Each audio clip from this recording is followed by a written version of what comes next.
As the leader of the Booner Pack, I lead from the front. All right, boys. Lock in.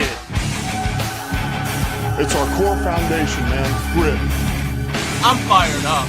I'm fired the f*** up, boys. It's pumping right now. It's got my juice pumping, boys.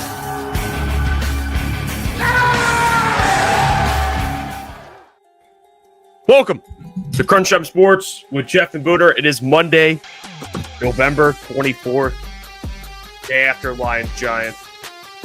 Overtime win over the Giants. We'll talk about that today. We'll give our thoughts. Now we have clips to get to, which we could show off, which we didn't really show off yesterday. Dan Campbell speaking to the media. We have a day to collect our thoughts. I guess less than that, technically, like a little less than a day, but we're here. Hope you guys are doing good. Hit the like button on the stream. We have a lot to get to today, Boo. Not only about the game, but we have Thanksgiving. It's a short week, so this week will be a little different. A little different than cut off your sentence there. Different than what? Than usual. There we go. There we go. Finish that sentence there, Jeff. You got to finish your sentence. Lions finish the game. You know what I mean? Come on now. Yeah. Back to back. Nah, I'm pumped up. Should be a fun show. Victory Monday. Different Victory Monday. Doesn't feel as exciting, but it's still a win. A win's a win. I know you hate to hear that, but it is the truth at the end of the day. It is the National Football League, so it's hard to come by wins in the NFL. So when you kind of find one and sneak one by when you're probably not supposed to win, it's always it's a good one. You know what I mean? Like there is a little bit of a positive side to that. Yeah, it's not that I hate to hear it. I mean, a win's a good. It's a win's a win, you know. But the thing I hate to hear is when people say a win's a win. Why are you guys criticizing? That's what I probably hate. Yeah, I mean, I at this point, I just feel like I could ignore some of those people because I mean, I think there is obviously like if you want to be honest, like even like Jared Goff spoke to the media last night and said like the offensive line's going through stuff. Like I think they all know too, like they're not there playing their full. You know what I'm saying? Like Dan Campbell's been saying for weeks that they're not playing up to their standard. So I think like everyone knows it. So I don't think like criticizing them, I think is actually is fair.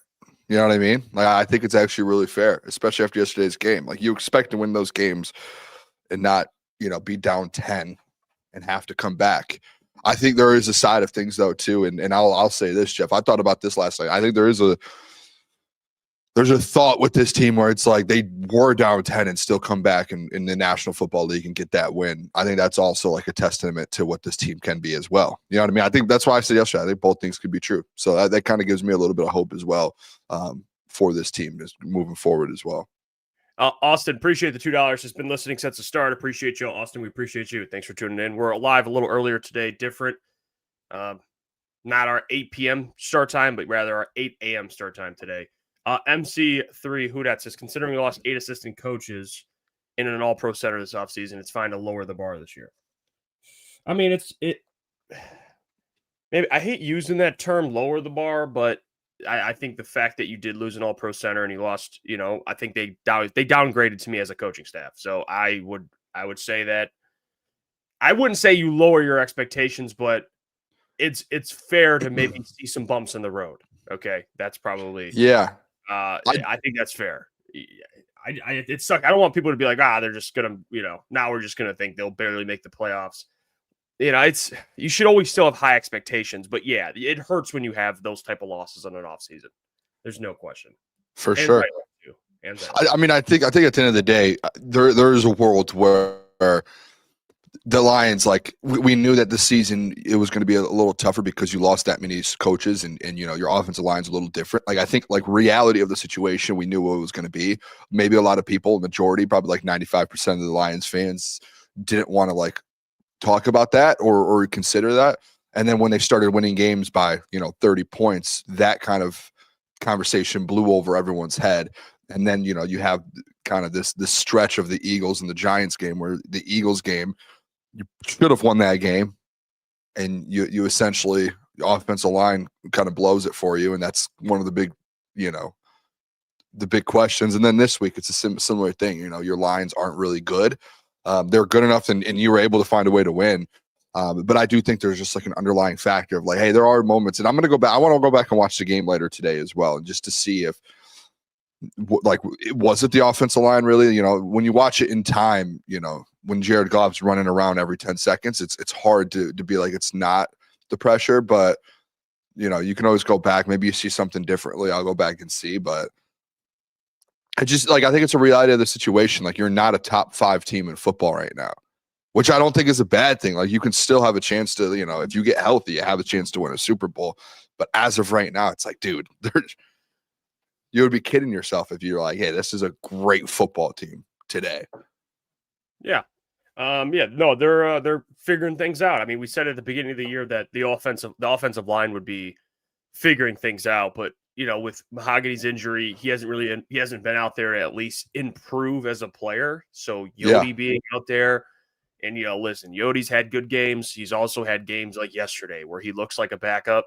This offensive line, we're 11 games in the year and it's still bad. So it's probably that's where people start to panic a little bit, but again, you still have a ton of talent on paper. You still have a ton of talent on this team when it comes to individual talent. Jahmyr Gibbs, which we'll get to. You know, you still have Amon-Ra St. Brown, you know, Jamison Williams. Yeah, I know you lost Sam Laporta, but on offense, they have more than enough besides the offensive line with skill position players, quarterback, defense, with some of the players you have coming back as well, with Kirby coming back, Brian Branch, Aiden. You know, even though Brian hasn't quite looked like himself, I think, for the most part this year compared to last year, you still have the talent on paper. So, you know, it's a little frustrating. And then you see other teams in the NFC, and you saw the Rams last night. The Rams dominated the Buccaneers. Like, I don't know, Baker got hurt a little bit, but that defense, I'll just talk about what Matthew did to that defense. I mean, he's got 30 touchdowns on the year and like 3 picks. That's the MVP to me, man. Matthew Stafford. They just blew up the Bucs last night. And that's their 3rd blowout on the year, I think, with like against a winning team. I think they blew out the Jags when they had a winning record. I think they still have a winning record. I don't know. Then they just blew out the Bucs.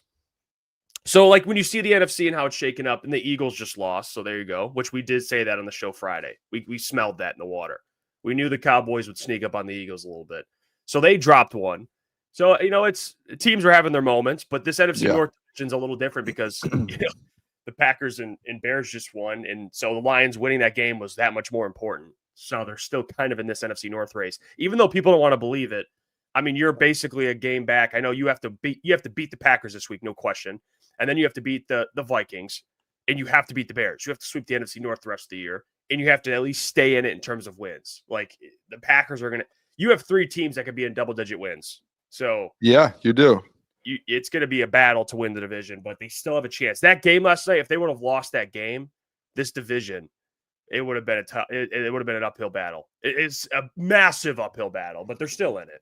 So that's the good news of it all. We could talk NFC and where they rank, but this NFC North, they're still alive. They're still alive. I mean, right now it's the Green Bay Packers and the Lions that are the 2 favorites in the NFC North right now on sports books. You play on Thursday. Like if you win the game Thursday, you are in the now leading, you know, you're in the driver's seat. Bears are going to drop some going forward. Yeah, and you play the Bears too. And if you beat them, and you already have beat them once, you're in a spot right now. Honestly, you're in a spot the Lions are to still control their own destiny, which I think is a positive thing. I think like last night watching the Rams game, this is where I think like Lions fans, I think it's actually really easy to understand what's going on right now in Detroit. Is if you watched the Lions game yesterday and then you watch Sunday Night Football with the Bucs, and you can argue like, and I would understand if people do make this argument towards everyone where it's like, hey, Rams blew the Bucs out with no Baker Mayfield. If you watch the game, like the Rams are very good, like they are legit. And then if you want to make the argument, oh, Lions blew out the Bucs as well. I think there's a world where you could still be like, hey, like it's not impossible for this Lions team to compete with the Rams, but this Rams team's the best team in football right now. So if you sat there and you watched last night and you go, hey, you want to see, like, if you want to be like, hey, Lions are Super Bowl contenders, Jeff, and then you watch the Rams, that was 2 different football teams. Like that was 2 different teams where you're like, oh, this is different. Like this is what the Lions should look like right now. And then rewind 3 hours before that, that's what the Lions really look like. And I think that's where I think Lions fans need to kind of open up their eyes a little bit. Like, oh, whoa, wait a second. I do think like I'm with you though. I'm like you're spot on. Like Thursday, you win on Thursday, you're now in the driver's seat at the NFC North. I don't think there's a chance you can get a 1 seed, but there you could still find yourself getting a home game if you beat the Packers this Thursday, and you could kind of take care of business moving forward. Because you do have, like, I don't want to say you have a favorable schedule, but you're not like sitting here being like, we do have the hardest schedule in the world. Like, if you beat the Packers, man, you're going to be favored versus the Cowboys. You're going to be favored versus the Steelers. You're going to be favored versus the Vikings and the Bears. You know what I mean? That's 4 games you're going to be favored in that you should win. And then you have that Rams game, and kind of whatever happens in that one. Do you see what I'm saying there? So, like, if you win this game Thursday, you know, things lean in your favor as a Lions fan. They definitely do. But the optimism of it all is like, you're being a little optimistic. And you're like, they don't look like a top 3 team in the NFC right now. Yeah, Mike Reed, appreciate the $2. He says Ford Field was lit. They were up and down. Ford Field was probably going through it emotionally. I mean, they went from booing the Lions to cheering the Lions. Yeah. Jahmyr Gibbs going for 200 yards. I mean, did you hear the video of him breaking off at Ford Field, like the burst? Yeah. Oh my gosh, dude, it's incredible. That place is nuts, dude. Xavier's right though. Rams balanced football team. Lions, you never know what you're getting on a week-to-week basis, man. Yeah, and I think that's what gives me. It just gives me some concern. It's like I don't know. I mean, you have Jahmyr Gibbs going for 200 yards, you know, and he'll have games where he goes for 150 and they look great. And then he'll go for 30 yards one game and they just can't move the ball. It's actually great. Can we be honest though, real quick? It's like, I don't know what. How incredible is it though that a football team can still be 7-4 and doing what they're doing? Like someone just put in the chat, like they're experimenting with Lee McNeil at edge. Like how, like that does put it in perspective of how talented and good this team really is that they're just like still 7-4 somehow.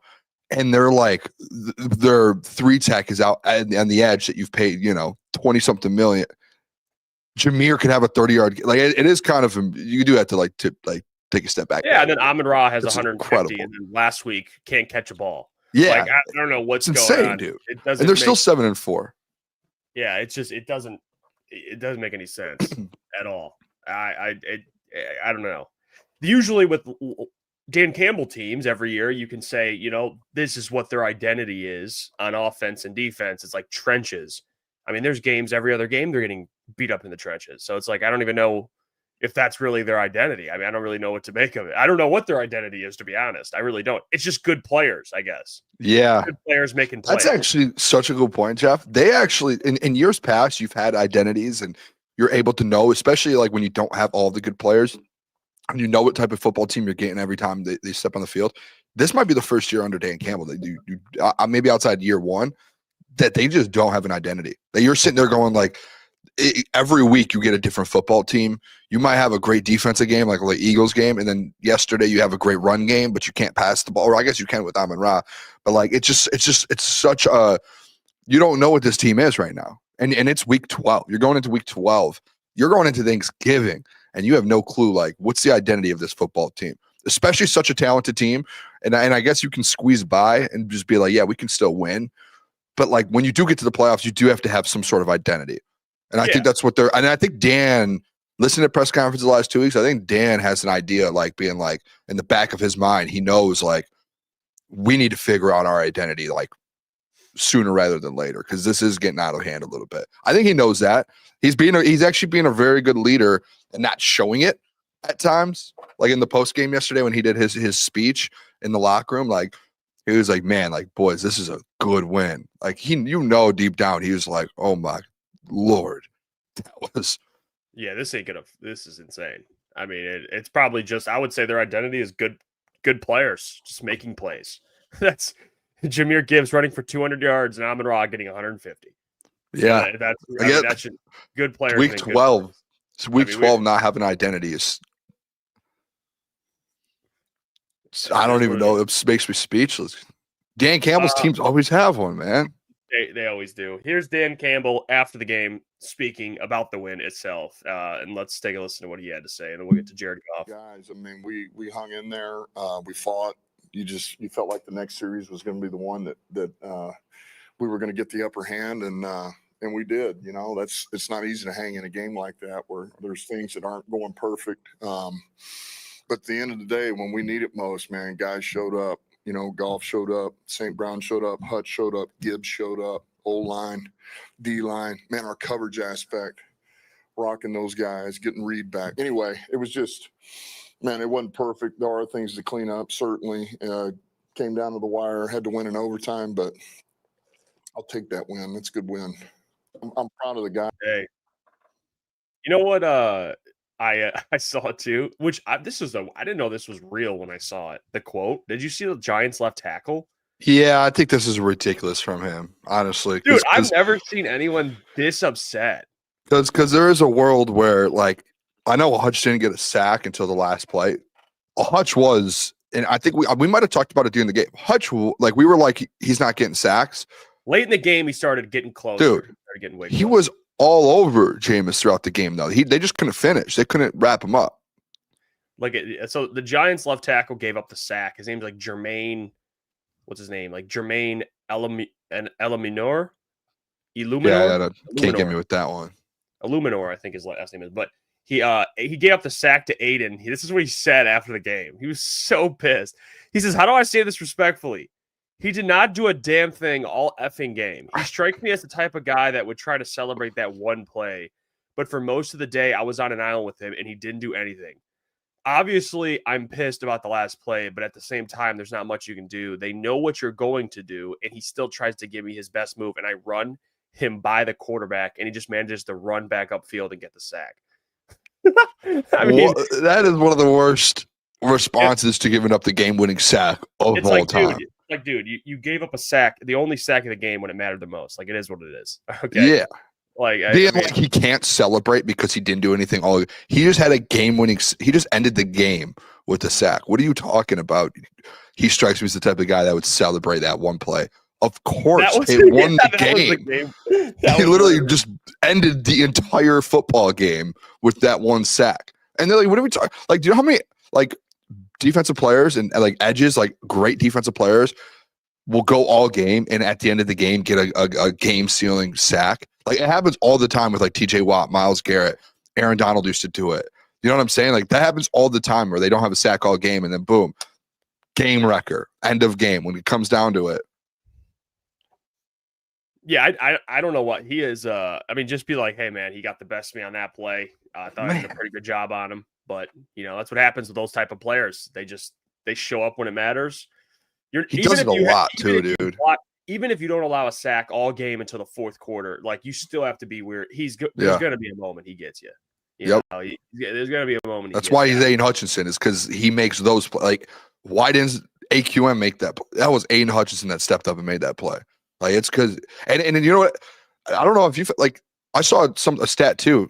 Man had 6 quarterback hits yesterday. He had six QB hits, 2 tackle for losses. I mean, what are we talking about? Just because he didn't get he still got a sack at the end of the day. He can't go out there and get 4 sacks a game like Myles Garrett. I mean, that's incredible itself. But yeah, that guy's I text you yesterday. I think Myles Garrett might be the greatest defensive player of all time. Dude. I don't know how you don't say that. He's about to have like 25 sacks this year. Yeah, he had another 3 last night. When I saw that, my heart dropped because I've been like going back and forth with you about it.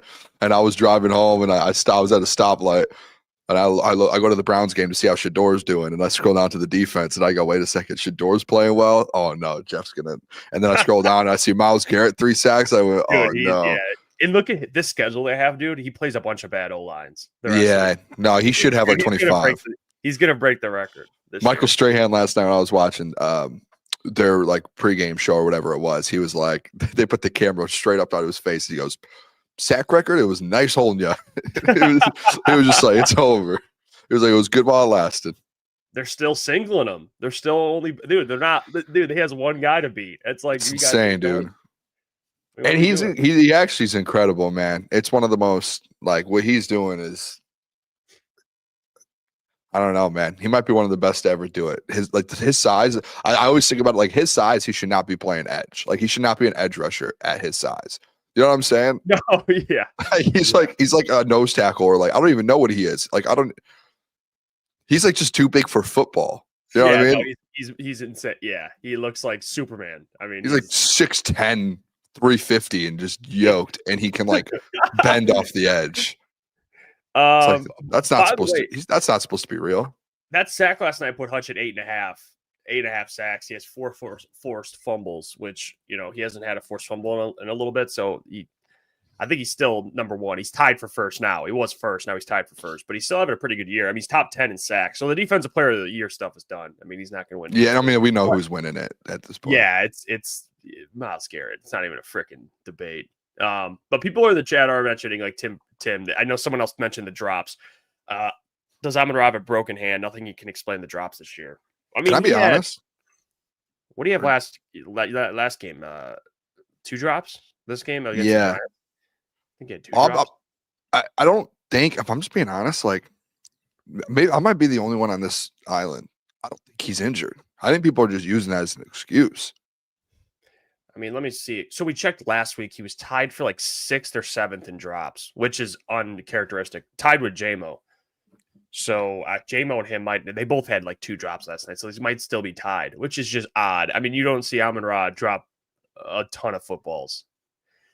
I don't know. He was out on the injury report for a wrist injury. So that's probably why people. When was that though? Was that this week? Like a week ago. It was like 2 weeks ago. He popped up on there 2 or 3 weeks ago. So that's where people are getting like the hand injury. I don't think anything is like broken. No, I think people are using that because of the drops. I don't think that there's actually like a massive, like he was on the injury report once this last week.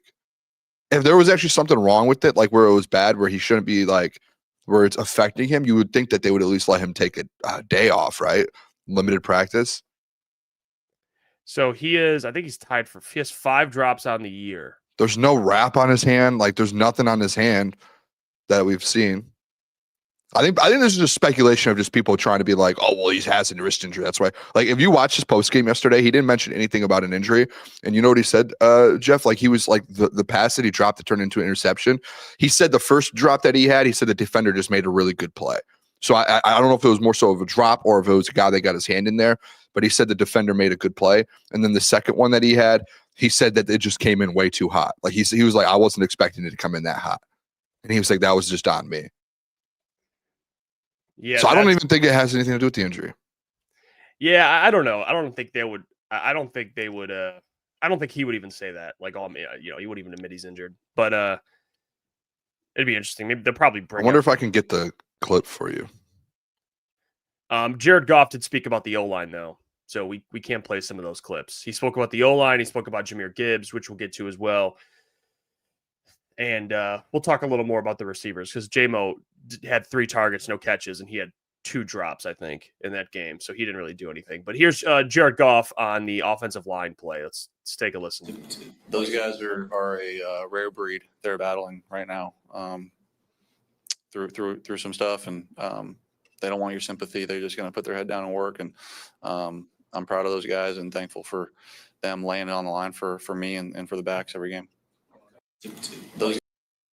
The offensive line, like they are not playing well. Don't get me wrong; they're not playing well at all.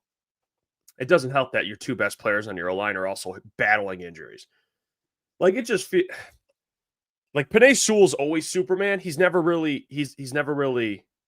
truly hurt. Like maybe he deals with something he doesn't talk about. This year, it felt like he was dealing with, or they're all dealing with injuries. So, listen, you're going to play some teams here with some good defensive fronts. Rams, Packers, Steelers. Cowboys they have some pass rushers. They do. You're going to play some teams here with some good defensive fronts. It's just inevitable. I mean, they just have to. I mean, you just got to keep battling. I mean, that's just what it comes down to. And I think there was. No, go on. I would just say, like with that, like you're going to go up against, you're going to have to battle it out as the offensive line. I do think there was like some positives yesterday. Like I know Jared had a lot of pressure. He got sacked 3 times, so he was getting pressured a lot. But I do think there's a world. I think me and you were talking about this yesterday, Jeff, a little bit. Like you got to find a way. Like if your offensive line's not going to be great moving forward, and you're going to go up against like the Dallas offensive line or defensive line. I don't know if you watched them yesterday versus the Eagles. They dominated that offensive line. Like they were like. The reason that I think the Cowboys won, in my opinion, was down the stretch. Like that defensive line made plays, and there was that sack at the end of the game that put Jalen Hurts like 10 yards back and they had to punt it. And like their D line came up big in big spots. I think the Lions have to turn, and I don't know how people feel about this, but I think the offense just has to change a little bit. Like the run game with Jahmyr Gibbs, like you got to keep that rolling. But I think yesterday what you ended up finding success with a lot, like with Amon-Ra and Jahmyr, was just kind of these quick, short routes. Like they were putting Amon-Ra in positions where it was like balls out in 2 or 3 seconds. You know what I mean? Like if your offensive line's not going to be able to give Jared Goff the time that you're expecting, you just got to find ways to get the ball out quick. And they did that with Jahmyr, where Jahmyr had 11 catches. He didn't have a bunch of yards, but he was still making plays with it, right? And like Amon-Ra, like it felt like it was just quick routes and just quick plays, and that they were getting it out, you know? And I think that's just what it's got to be moving forward offensively. Yeah. I really do. That's it. It's got to be. And it's hard. Like, I mean, you mentioned it, you can't really push the ball downfield a ton like they used to, but it is what, I mean, I think I think that's what killed you yesterday, though. It's like you're trying to do that, and I think we all want them to do that.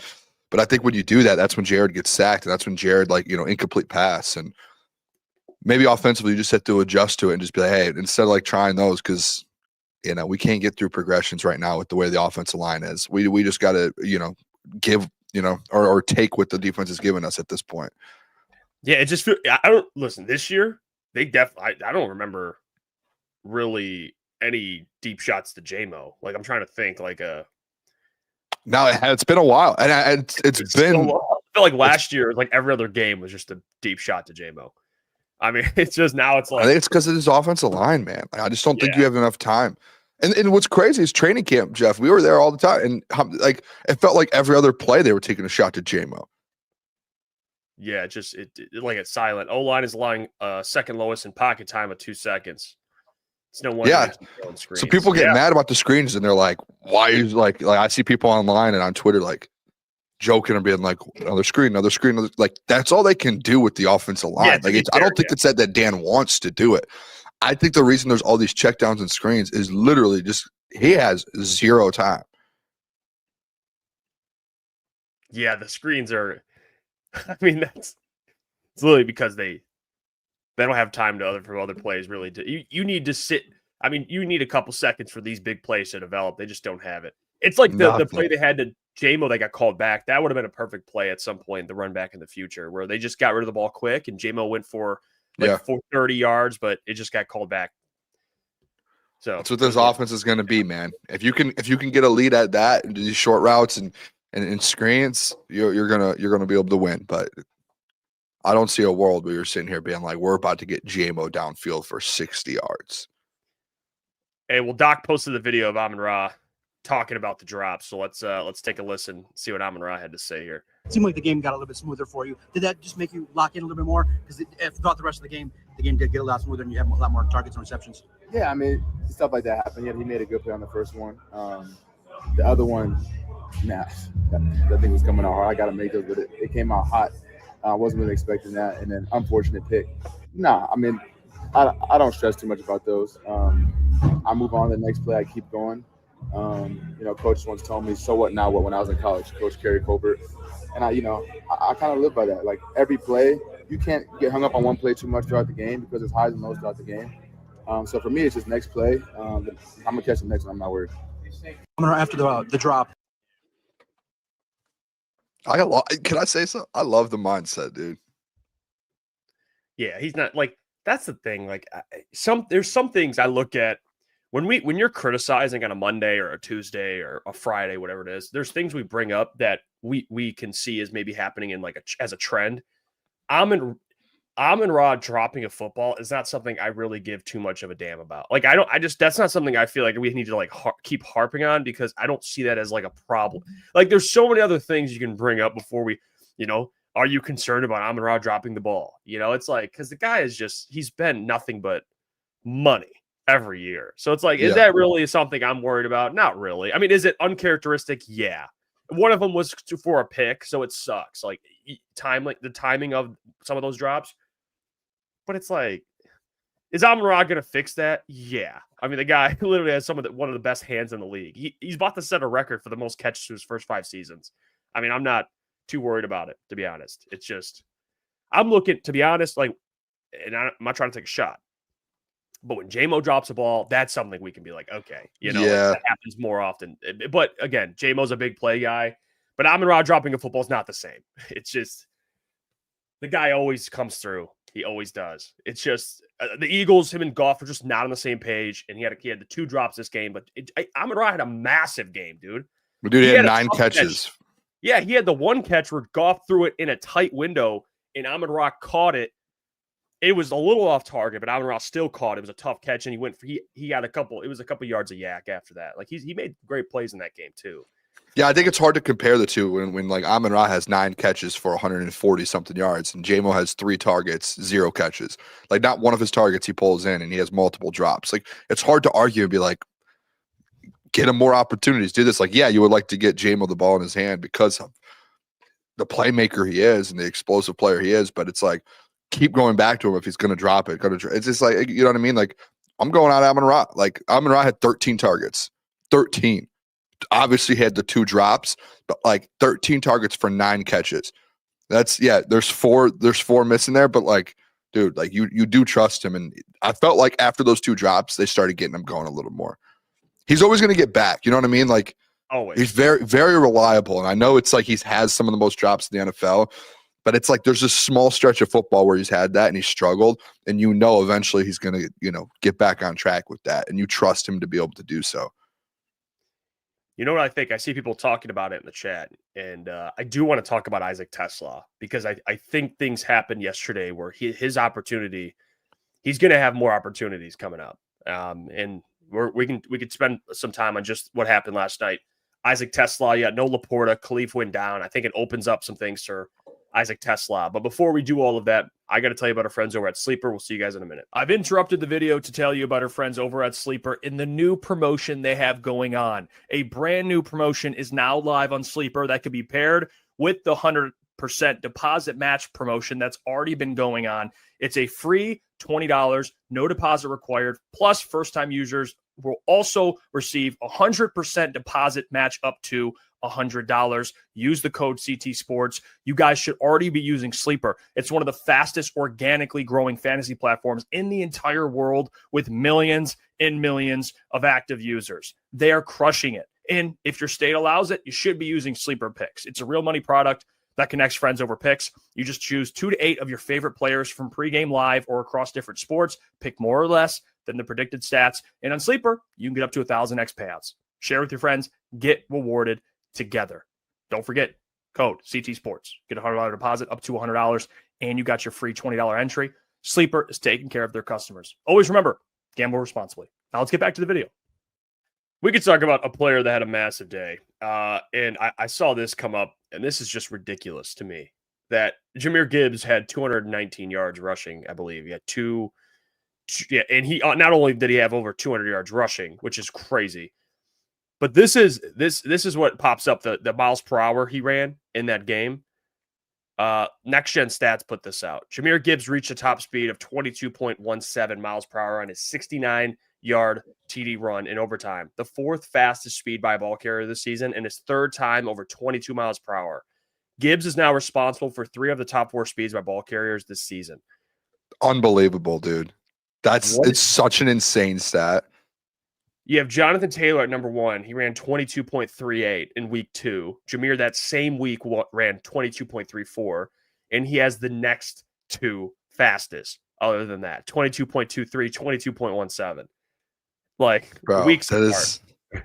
That is insane. He's got 3 of the top 4 or 3 of the top 5. 3 of the top 4. Yeah, 3 of the top 4. That's incredible, dude. Speeds as a ball carrier. That is insane. He has been, Dave Montgomery, listen, we could talk all about his opportunities, which against the Eagles, I felt like he didn't get more of an opportunity. But then there are games which undeniably, like last night, where you just have to keep giving Jahmyr Gibbs the ball. Like that was a game where it's like every time he touched the ball, he went for chunk yards against a really bad run defense. And again, the guy also had 11 catches. 11 catches for 45 yards. It wasn't like it wasn't like he had a ton of yards in the receiving game, but the guy had like 250 all-purpose yards against the Giants. I mean, he was a one-man wrecking crew. He really was. Yeah, it's just how it is. So it's weird. You just have a game breaker on your team, like that for them to be able to in OT to be able to just be like, and I don't know if you heard too, like Amon-Ra and Jared Goff going around the sidelines before OT. Did you see this? Being like, give the ball to Jahmyr Gibbs. Like Amon-Ra, like vocally, like out loud telling coaches, give the ball to Jahmyr Gibbs. Like that was a thing. Like the fact that you have guys on the sideline walking around going into off or overtime and saying that, I think that shows just how like impactful of a player Jahmyr Gibbs is. And then you said yesterday, like I talked about last week, getting D-Mont involved more. Like I agree. Like I think there's games, and I think my argument the other day was like, there's games where D-Mont is like averaging 4.5 yards a carry, and there are games where Jahmyr is like, I'm not saying struggling, but not playing like that. Those are the games you got to, get heavy on D-Mont. Yesterday, you said it yesterday, like in the middle of the game. I think it was like right before halftime. You were just like, you have to just ride the hot hand here. Like you have to go Jahmyr Gibbs every single possession. And there was times like they just weren't handing the ball off to him, and you're like, just give the ball to Jahmyr Gibbs, man, and he will do whatever. Like Caleb was like, I don't think you can run the ball, and we were like, watch. And then like literally like 2 plays later, they give the ball to Jahmyr Gibbs, and he goes like 50 yards for a touchdown. It's like that's why you just run the ball with Jahmyr Gibbs, as he can break that thing off at any moment, at any time, especially versus one of the worst run defenses in the NFL. I think that was incredible seeing what we saw yesterday. You don't get to see that often, man. It's insane what he can do. Yeah, the Detroit Lions PR was working overtime yesterday. I mean, they're tweeting out every other tweets about Jahmyr Gibbs. I mean, look at this. Lions running back Jahmyr Gibbs produced 264 scrimmage yards, establishing a new single-game franchise record among running backs. Jahmyr Gibbs is the 7th player in NFL history to rush for 10+ TDs in each of his first 3 seasons. I mean, Adrian Peterson, Eric Dickerson, Barry Sanders, Emmett Smith. I mean, it's LaDainian insane. Tomlinson, Earl Campbell, all great running backs. Look at this, another one. I mean, running back Jahmyr Gibbs is the 7th player in NFL history to produce a game with 260+ scrimmage yards, 2 rushing TDs, and a receiving TD. I mean, it's like Jahmyr Gibbs had rushes of 69 yards, 49 yards, 49 yards. 2 of them went for TDs. First player since at least 1978 to have 3 runs of 49+ yards in a single game. He joins Barry Sanders as the only Lions player with multiple 49+ yard TD runs in a game. Like, look I mean, this is just all. There's more. There's more. There's more. This is all good. It just kept going. There's another one. Dude, I mean, the guy he's one of the best football players I've seen in a Lions uniform in my lifetime. Yeah. No, like this, I feel like we're watching, like, I don't want to, like, I know how people love Barry Sanders. Feels like we're watching, like, Barry Sanders. Like, when his career is over, you could sit there. Like, that. I think that's the crazy thing about this is on your football team right now, Jeff, people are going to hate that I say this. And Jeff, you're pretty good with, like, Booner, you're saying something crazy. Is there a world where right now on this football team, you have a wide receiver and a running back that at the end of their careers could be the best at their some of the best at their position of all time? Like, you could argue Amon-Ra's stats at the end of his career are going to be better than Calvin Johnson's, and then you can argue Jahmyr Gibbs is going to be up there with Barry by the end of his career.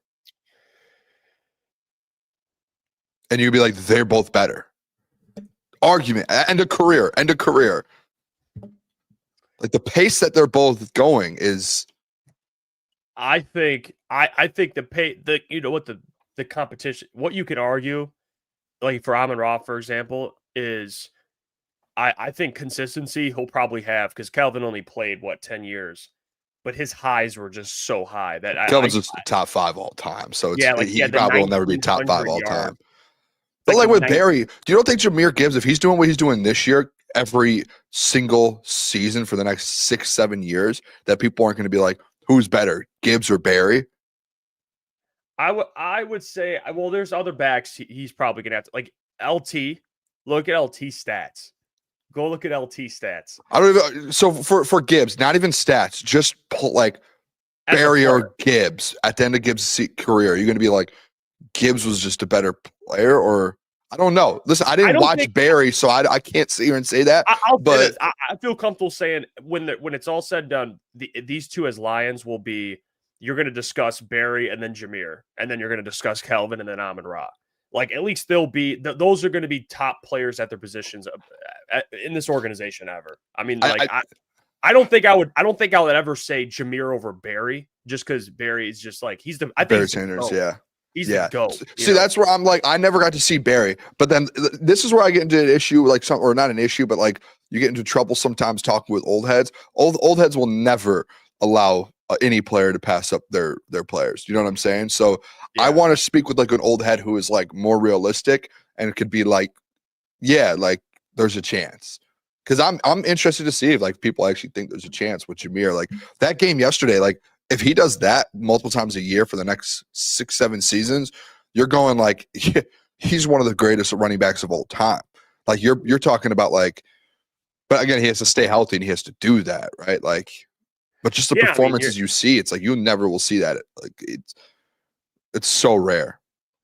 I mean, when it's all said and done, you're gonna have they're gonna be among the best at their position. They're gonna be among the best Detroit Lions players. Whether or not they overtake, I mean, you're overtaking Barry or Kelvin, but they'll be in that. They'll be in that sphere. Like running backs, you're looking at Barry.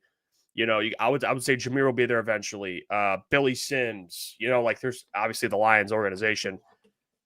There's not a ton. Okay, I got 2 questions for you, and you're gonna hate this. Like Aiden, I think will also be there when it's all said and done. Oh, Aiden, yeah. I think Aiden will probably have the sack record for the Lions by the time it's just like Khalif Raymond just set the all-time like return record. Like I'm pretty sure he just did that. So it's like, I mean, all due respect to the Lions organization, it's not like you're.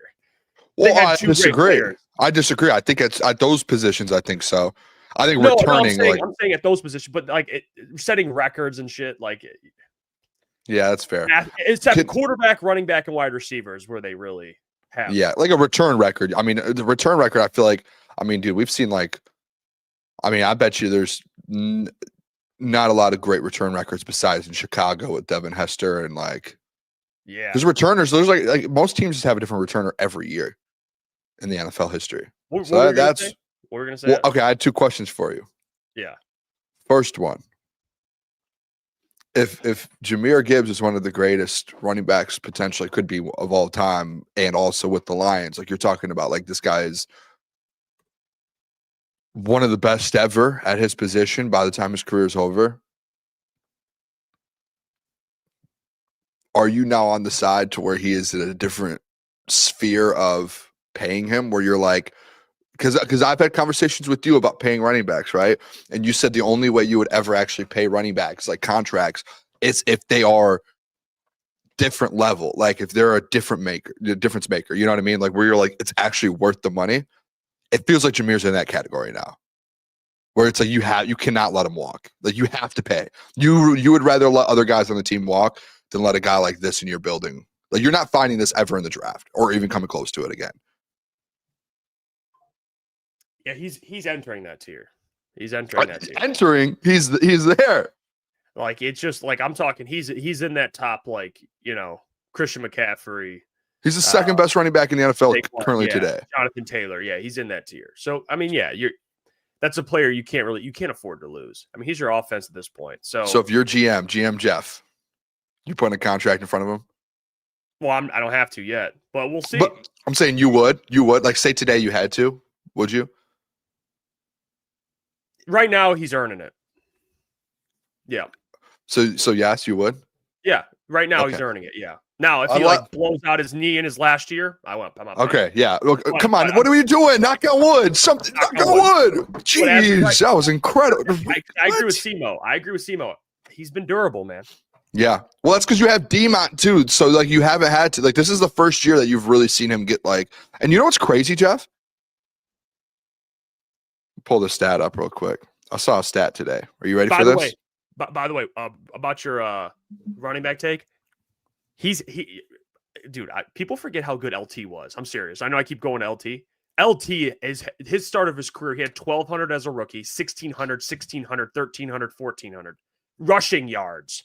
Receiving, he had 400, 500, 700, 400. How many in his first 2 years? Can I ask you first 3 seasons? How many yards a carry did he have? Year 1, year 2, year 3. So he averaged 4 his first year, 4.5, 5 his year 3. Jahmyr's average 5.2, 5.6, now 6.1. So he just hasn't had the carries that LT's had. Yeah, well, also this is 2001, so it was a different era. You know, what I'm saying? For sure, dude. Yeah, no. Well, that's a fact. I mean, that's Jahmyr why I Gibbs give on Barry track. so much credit. Barry was running back in the era where, dude, like this is a passing offense now, passing league. So like, yeah. Anyway, what were you gonna say? Well, I was going to pull some stats up. Like right now in the NFL, Jahmyr Gibbs currently leads the NFL in yards per carry at 6.1 yards per carry. And when you do look at it, like this is what I was looking at stats today to like just get an idea. Like, is there a chance Jahmyr Gibbs gets thrown in the Offensive Player of the Year conversation after a game last night? Like, where does he stand amongst running backs and wide receivers? Where it's like, can he? You know what I'm saying? Because Jonathan Taylor's had one heck of a year, where he has about 1,200 rushing yards, about 1,400 total all-purpose, and 15 touchdowns. Where I was like, where's Jahmyr Gibbs land with that? Like, Jonathan Taylor has 1,200 yards, Jeff, 205 carries. Jahmyr Gibbs, he has 50 less carries than Jonathan Taylor. 50 less. And he has 951 yards. Like, and he's averaging more yards per carry than him. And obviously, has David Montgomery kind of taken some of those touchdowns away as well, where Jonathan Taylor, it's just him, right? So I don't know if he probably can't get in that conversation just based off of like Jonathan Taylor is like he is the only person on that offense that's going to be, getting the rock essentially. Where Jahmyr Gibbs, like, I think it's kind of a testament where he might not win Offensive Player of the Year. You could argue he's having just as good of a season as Jonathan Taylor based off of like the production. Like if you're weighing opportunity and production, it's, Jahmyr Gibbs is right up there with the best of the best right now. Like number one. You get like, I saw people yesterday, like on NFL and ESPN and Fox. There's just people being like, he's the best player in football right now. Yeah, I forgot too. James Cook's having a good year. I didn't even. Yeah, know he's having a pretty good season. He had over 200 yards in a game too. It's really those three backs. Like it's Jonathan, Jahmyr, James Cook are like the top backs this year, and then like Devon Achane's kind of like hanging around there, Javonte, but. Those three guys are going crazy. You still have, they still have how many games? You still have 6 games. I mean, dude, yeah. Like Jahmyr's going to have like over 1,500, 1,600 yards. I mean, he's going nuts. Right and he now, shares the backfield. Total yards, he has 1,330 total yards. Yeah, he'll get another 2,000 for sure. Yeah.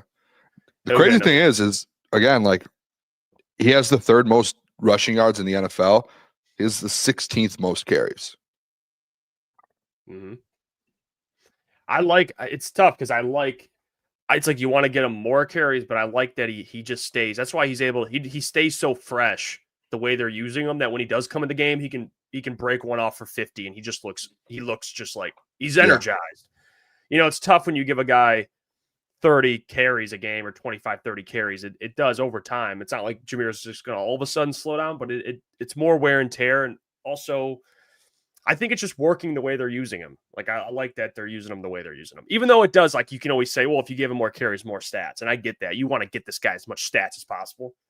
But you see Jahmyr, when he goes in the game, he's fresh. He's ready to go. Every time. Defense is not ready for him, dude. You know, he goes crazy. So that's why there's, like, some possessions with Jonathan Taylor or James Cook where it's, like, they're just dead and, they have, like, 2 carries for, like, 2 yards. And they're like, all right, let's just move to the next possession. Let's punt it, move on. With Jahmyr, it's just like you'd never see that out of him because he's fresh constantly. Yeah, exactly.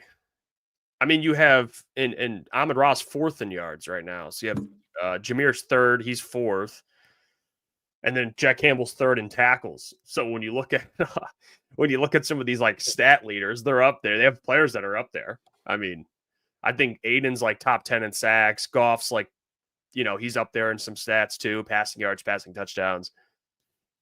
It's just nuts, dude. You're gonna have, what's crazy about this season? You're on your offense. You're gonna have a 1st-team All-Pro running back and a 1st-team All-Pro wide receiver. Well, and Kirby, what's crazy? Kirby's 6th, tied for 6th in interceptions, and he's only played in 6 games. So he's tied for 6th in picks, and he's only played in 6 games. Could we get our guy back, dude? Could we get Kirby back? I mean, if he was playing, who knows? He could be leading. The league leader has 5.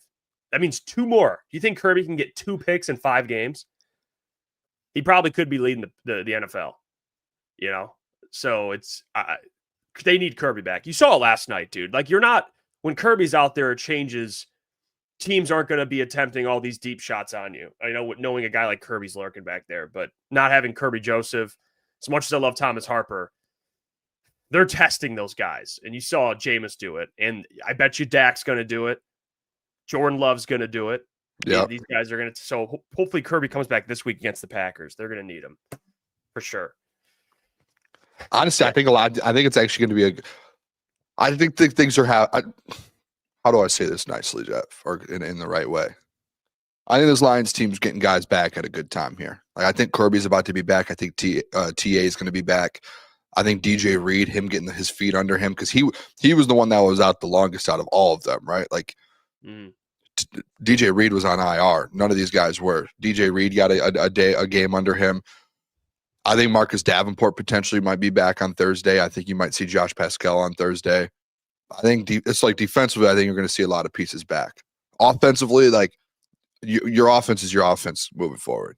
You got to figure that one out. Yeah, I mean this is this is what you got. That's one that just has to get figured out. Did this change anything for you when it comes to discussing like are we set on Friday they're contenders? We're still there? We haven't moved off of that yet. Or did you gain confidence, lose confidence? Where are you at now after seeing the game Sunday? I mean, I think I'll start off with this. I think the Detroit Lions are still contenders. Like they're still up there. Are they one of the best contenders in the NFL? Are they up there with the Rams and the Eagles and those teams right now? Probably not. They're probably a lower tier contender. Still contenders, I would say. Lose confidence. I think after the Eagles game, my confidence went down a little bit just based off of the mistakes that were made, the offense, the trenches, things like that. I would say it's around the same. I expected them to kind of take a step forward coming off that Eagles game, especially versus a worse New York Giants team. And there was a lot of things that were concerning. I think there still are things that are concerning. I think the number one thing, I'm just going to keep going back to it. People might get tired of hearing it, Jeff. I think just the offensive line was just like, dude, they can't figure that thing out. And I think you're just going to have to find a way to win with that. So yeah, like I still think they're a contending team. I still think at the end of the day, like they're going to have an opportunity to find a way in the playoffs to go win a Super Bowl. It's a slim chance, right? Like the percentage of it happening is a lot lower than it was, let's say, week 5, week 6 than it was, 2 weeks ago.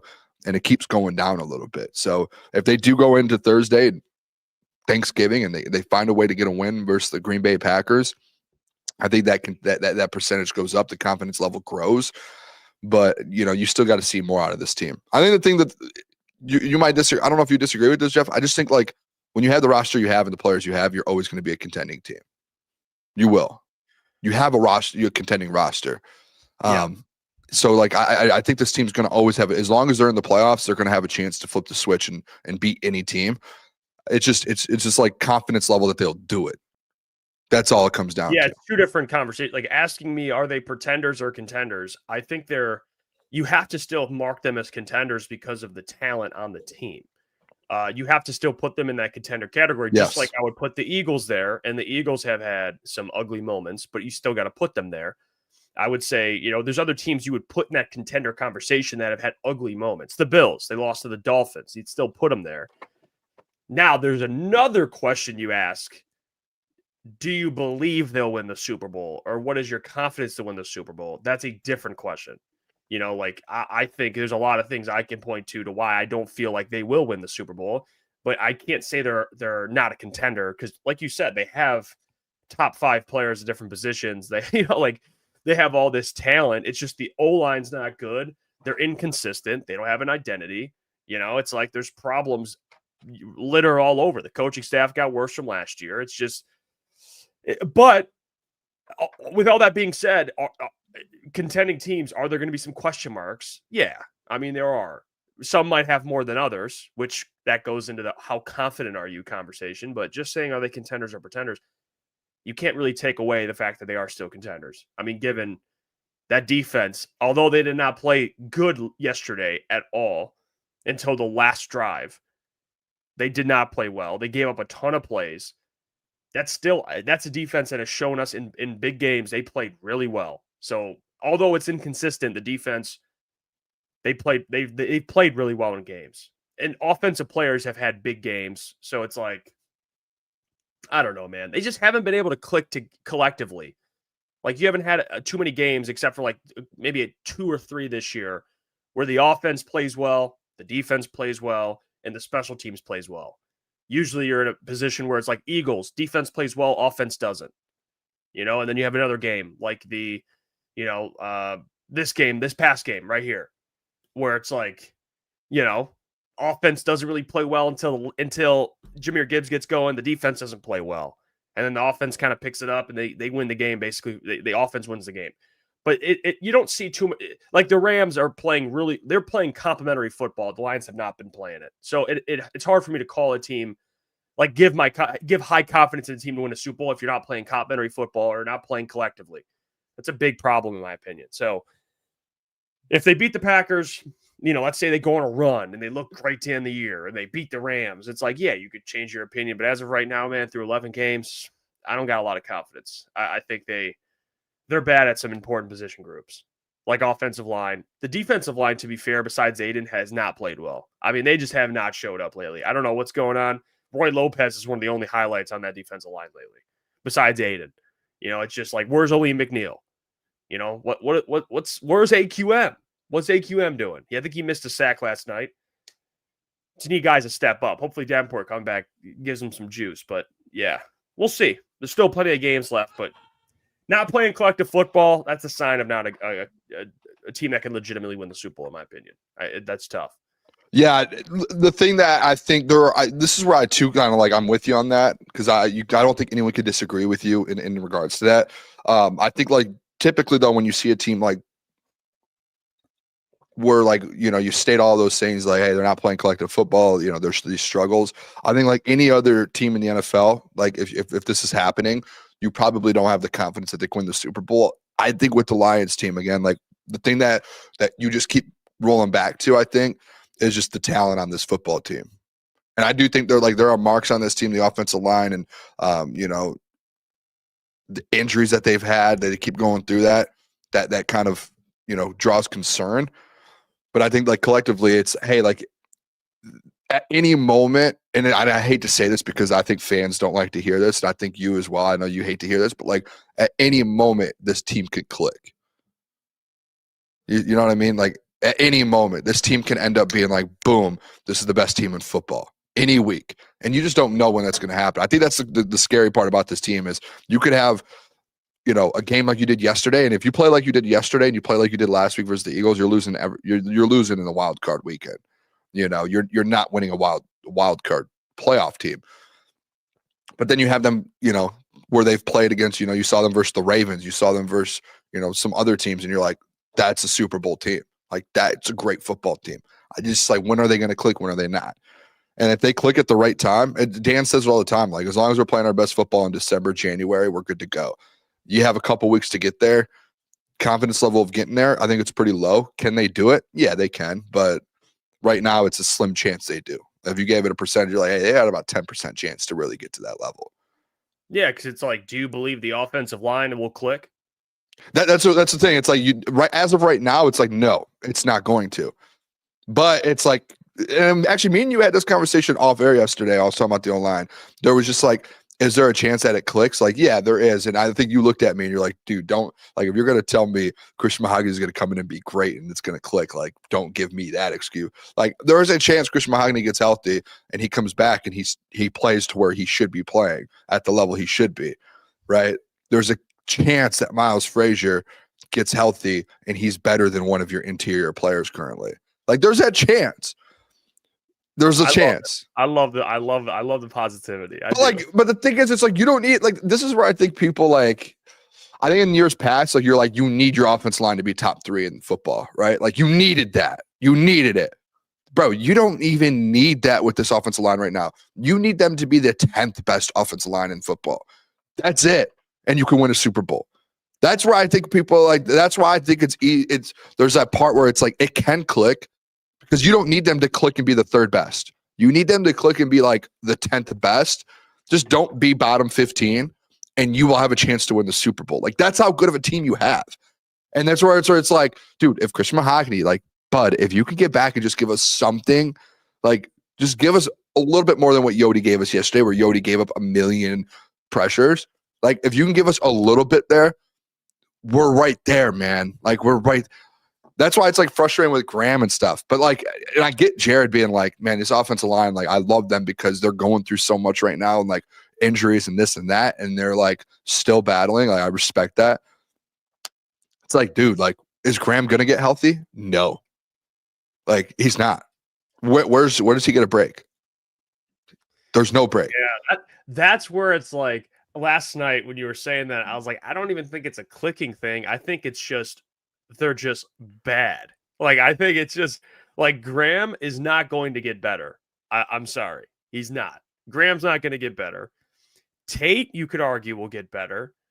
But is Taylor Decker going to get better? No. He's just dealing with so many injuries. And Yodi is going to I will say this. Year. So I don't think Taylor Decker and Panay are a problem. I think it's just the interior. It's not I think that's the biggest issue. Taylor Decker, you can't deny, is playing worse football than he did last year. And because he's hurt. You know, he's hurt. He doesn't look like Taylor Decker of old. So it's, and I would even argue Panay, it being hurt hinders him. He's battling injuries. So they're not the problem, but it just sucks. They're both injured. You know, they're dealing with injuries. So maybe Miles Frazier can go out there and be Lomas Brown. You know, maybe dude, he can. Imagine Miles comes in and he's like the savior to this whole thing. But guess what? You know what the problem is that won't change is who you have at center. Graham just is not good, and that's just how it goes, man. It's just how it goes. I'm sorry. Graham. I'm right now. I'm just letting you know. I'm posting right now. Dan and Holly Campbell dropped their Victory Monday coffee. They were up at 5 a.m. in the car. Dan was, and you know what I told you too, man. Remember when we talked about the game last night and we were like, how do you approach even like a game like this? Remember I said bury the film, you move on, and instantly. Jared Goff, you hear what Jared Goff said last night? What? He was like, I'm going home right now to watch. He's like, I'm not watching this film. He was like, he didn't really straight up say it, but he's like, I'm just going to watch Green Bay tonight. He's like, I'm going home right now. He said that the coaching staff's on their way to the facility right now. They're locked into Green Bay. They're just like, you know what? Let's put this one behind us. That was one of those nights. That's just one of those days, man. Let's move on. Yeah, don't look like that at home against Green Bay. Please. No.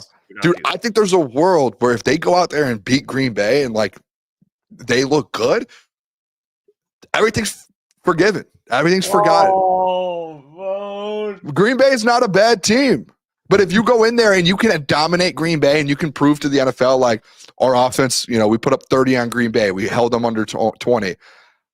I think there's a world where I can be like, I'm going to be convinced. I'm going to go, yep, no. Here we go. We're right here. We're back. We are back. I'm telling you how I feel. You can feel a different way. That's how I feel. I think that yesterday, see, this is where I think we need to defer a little bit, Jeff. Going into yesterday's game, what did we say the whole time? We said it was it was the biggest trap game of all time. You have a Thanksgiving in 3 days. You have family in town for Thanksgiving. It's an easy football team. You're coming off the Eagles game. It was the biggest trap game of all time. And they found a way to win it. If you can go in now and turn around quick in 3 days and beat the Green Bay Packers and dominate them, it's a different football team, man. Tell you what. I'll tell you what. Booner path, baby. I've never felt better. And you're sitting there at 8-4. Listen, do you think they'll dominate the Green Bay Packers? Let's be real. I'm saying if they do.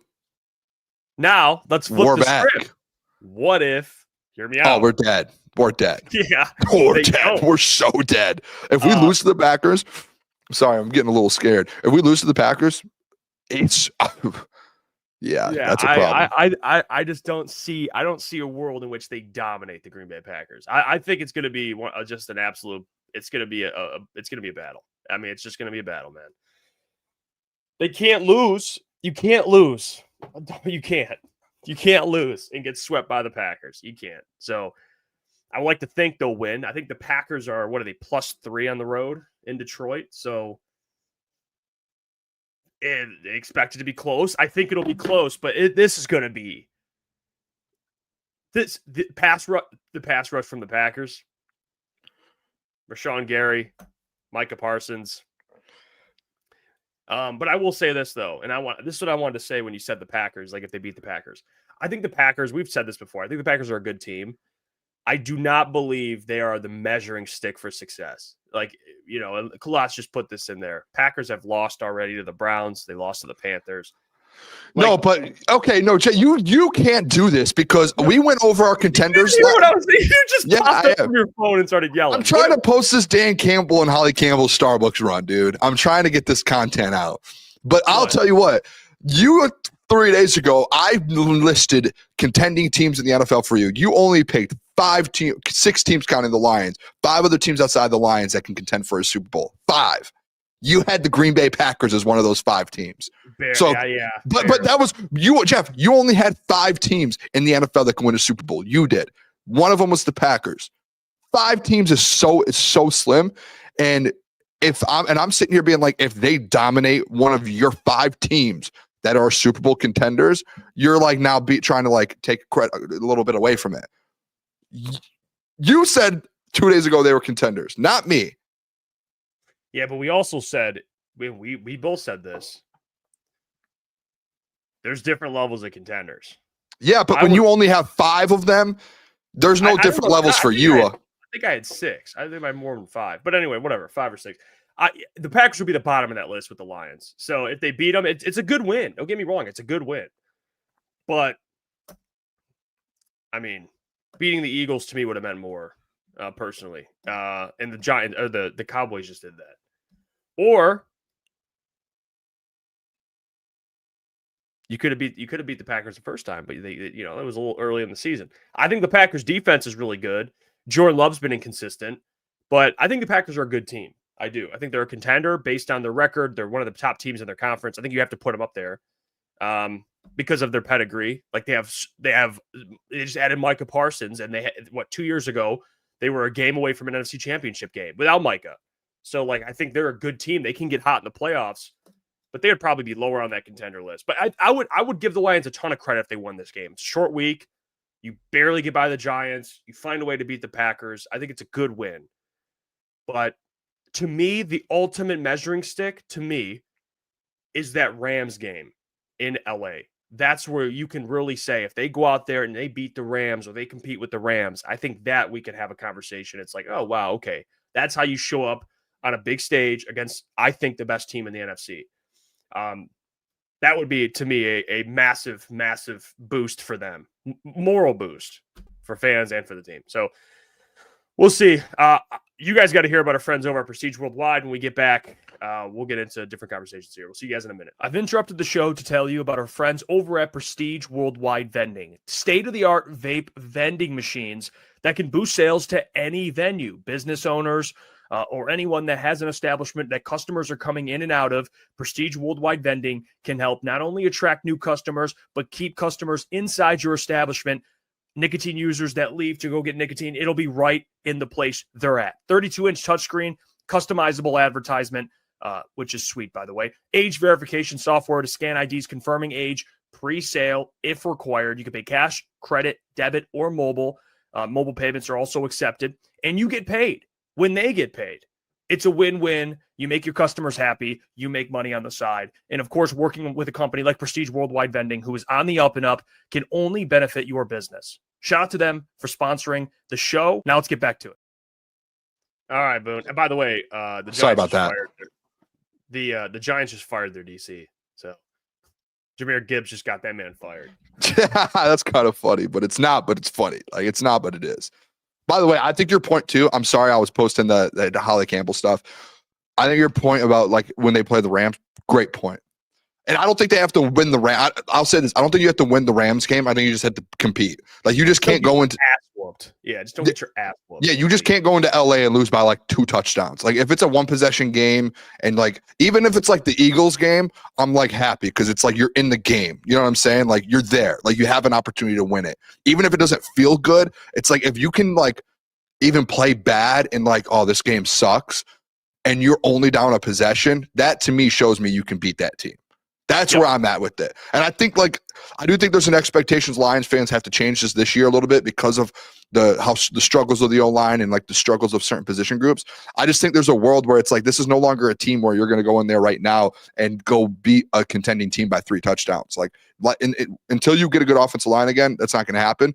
I think it's like, hey, you're probably not going to look great in some of these games. If you can stay in it in 1 possession, give yourself a chance to win, then you're fine. You know what I mean? Because in the playoffs, like that's all you need. You just need a chance. That's it. Yeah, anything can happen in the playoffs. We can have that conversation. Anything can happen. It comes down though. You want a home game though. Win that division, please. Man, oh, dude, that would be incredible. You go on the road, it just makes things more difficult. And the question, the real question people got to ask themselves is this a team that you believe right now can win 4 games in the playoffs? That's the question. That's what matters. You know, who cares about the Giants game when it's all said and done? Okay, when you get to the playoffs, no one really gives a shit. Did the Eagles beat the Giants twice? No, they didn't. Oh. Why'd you ask that? Nothing. Just some people in the chat being like, it's a 2-win team. You went to OT versus them. Like, you won. I'm with you. Like, you should have played better, but I think one of their wins was versus the Philadelphia Eagles. Yeah, see, Michael. Oh no, Giants beat the Eagles. Okay. Oh, just Giants like split with the Eagles. The Vikings with JJ. Yeah, like it happens. Like again, like that's where I think like there's 2 things can be true. One, I think there's one world where it's like, yeah, you didn't play well and there's concerns, but 2, also like you won the game. Like it is the NFL. You know what I mean? Like it's like I do think that is also true. Like when people do say it's a win's a win in the NFL, like after the post game when Dan's like, that was a battle. Like I agree. Like they could have easily just lost that game last night and somehow they were down 10. And the fact that they were able to come back from 10 and win the game was like, okay, give them a little credit. Like Jahmyr Gibbs, like can someone give Jahmyr Gibbs some credit? There were bad parts of that game last night. Like they sucked and still won. Imagine having a football team where you suck and you can still win. That's pretty cool. No? I mean, it's pretty cool. It sucks that they, it sucks that you got to, it took overtime, but it's fine. They won. Obviously, you'd rather them win. I'm not saying like, oh, they should have won. I'd rather they lose that game. No, you want them to pull out a win.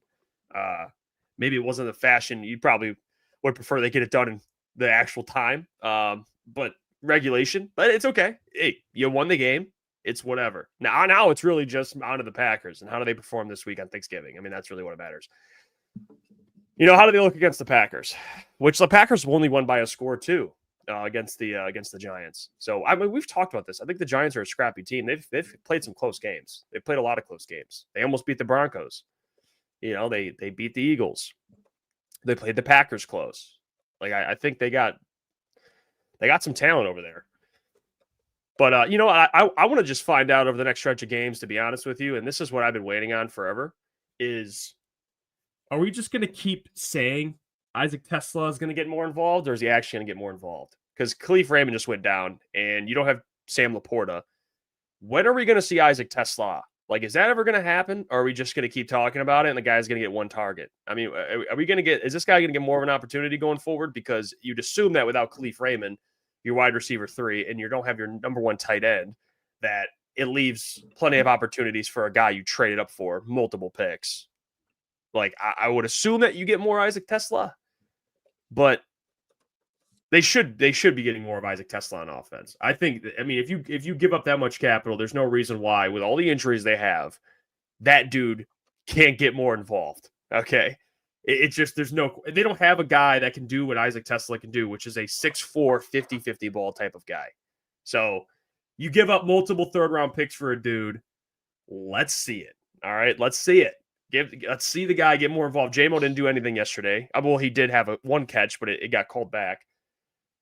I want to see this experiment now. And the last time he played the Packers, he had a one hand. He had one-hand touchdown catch.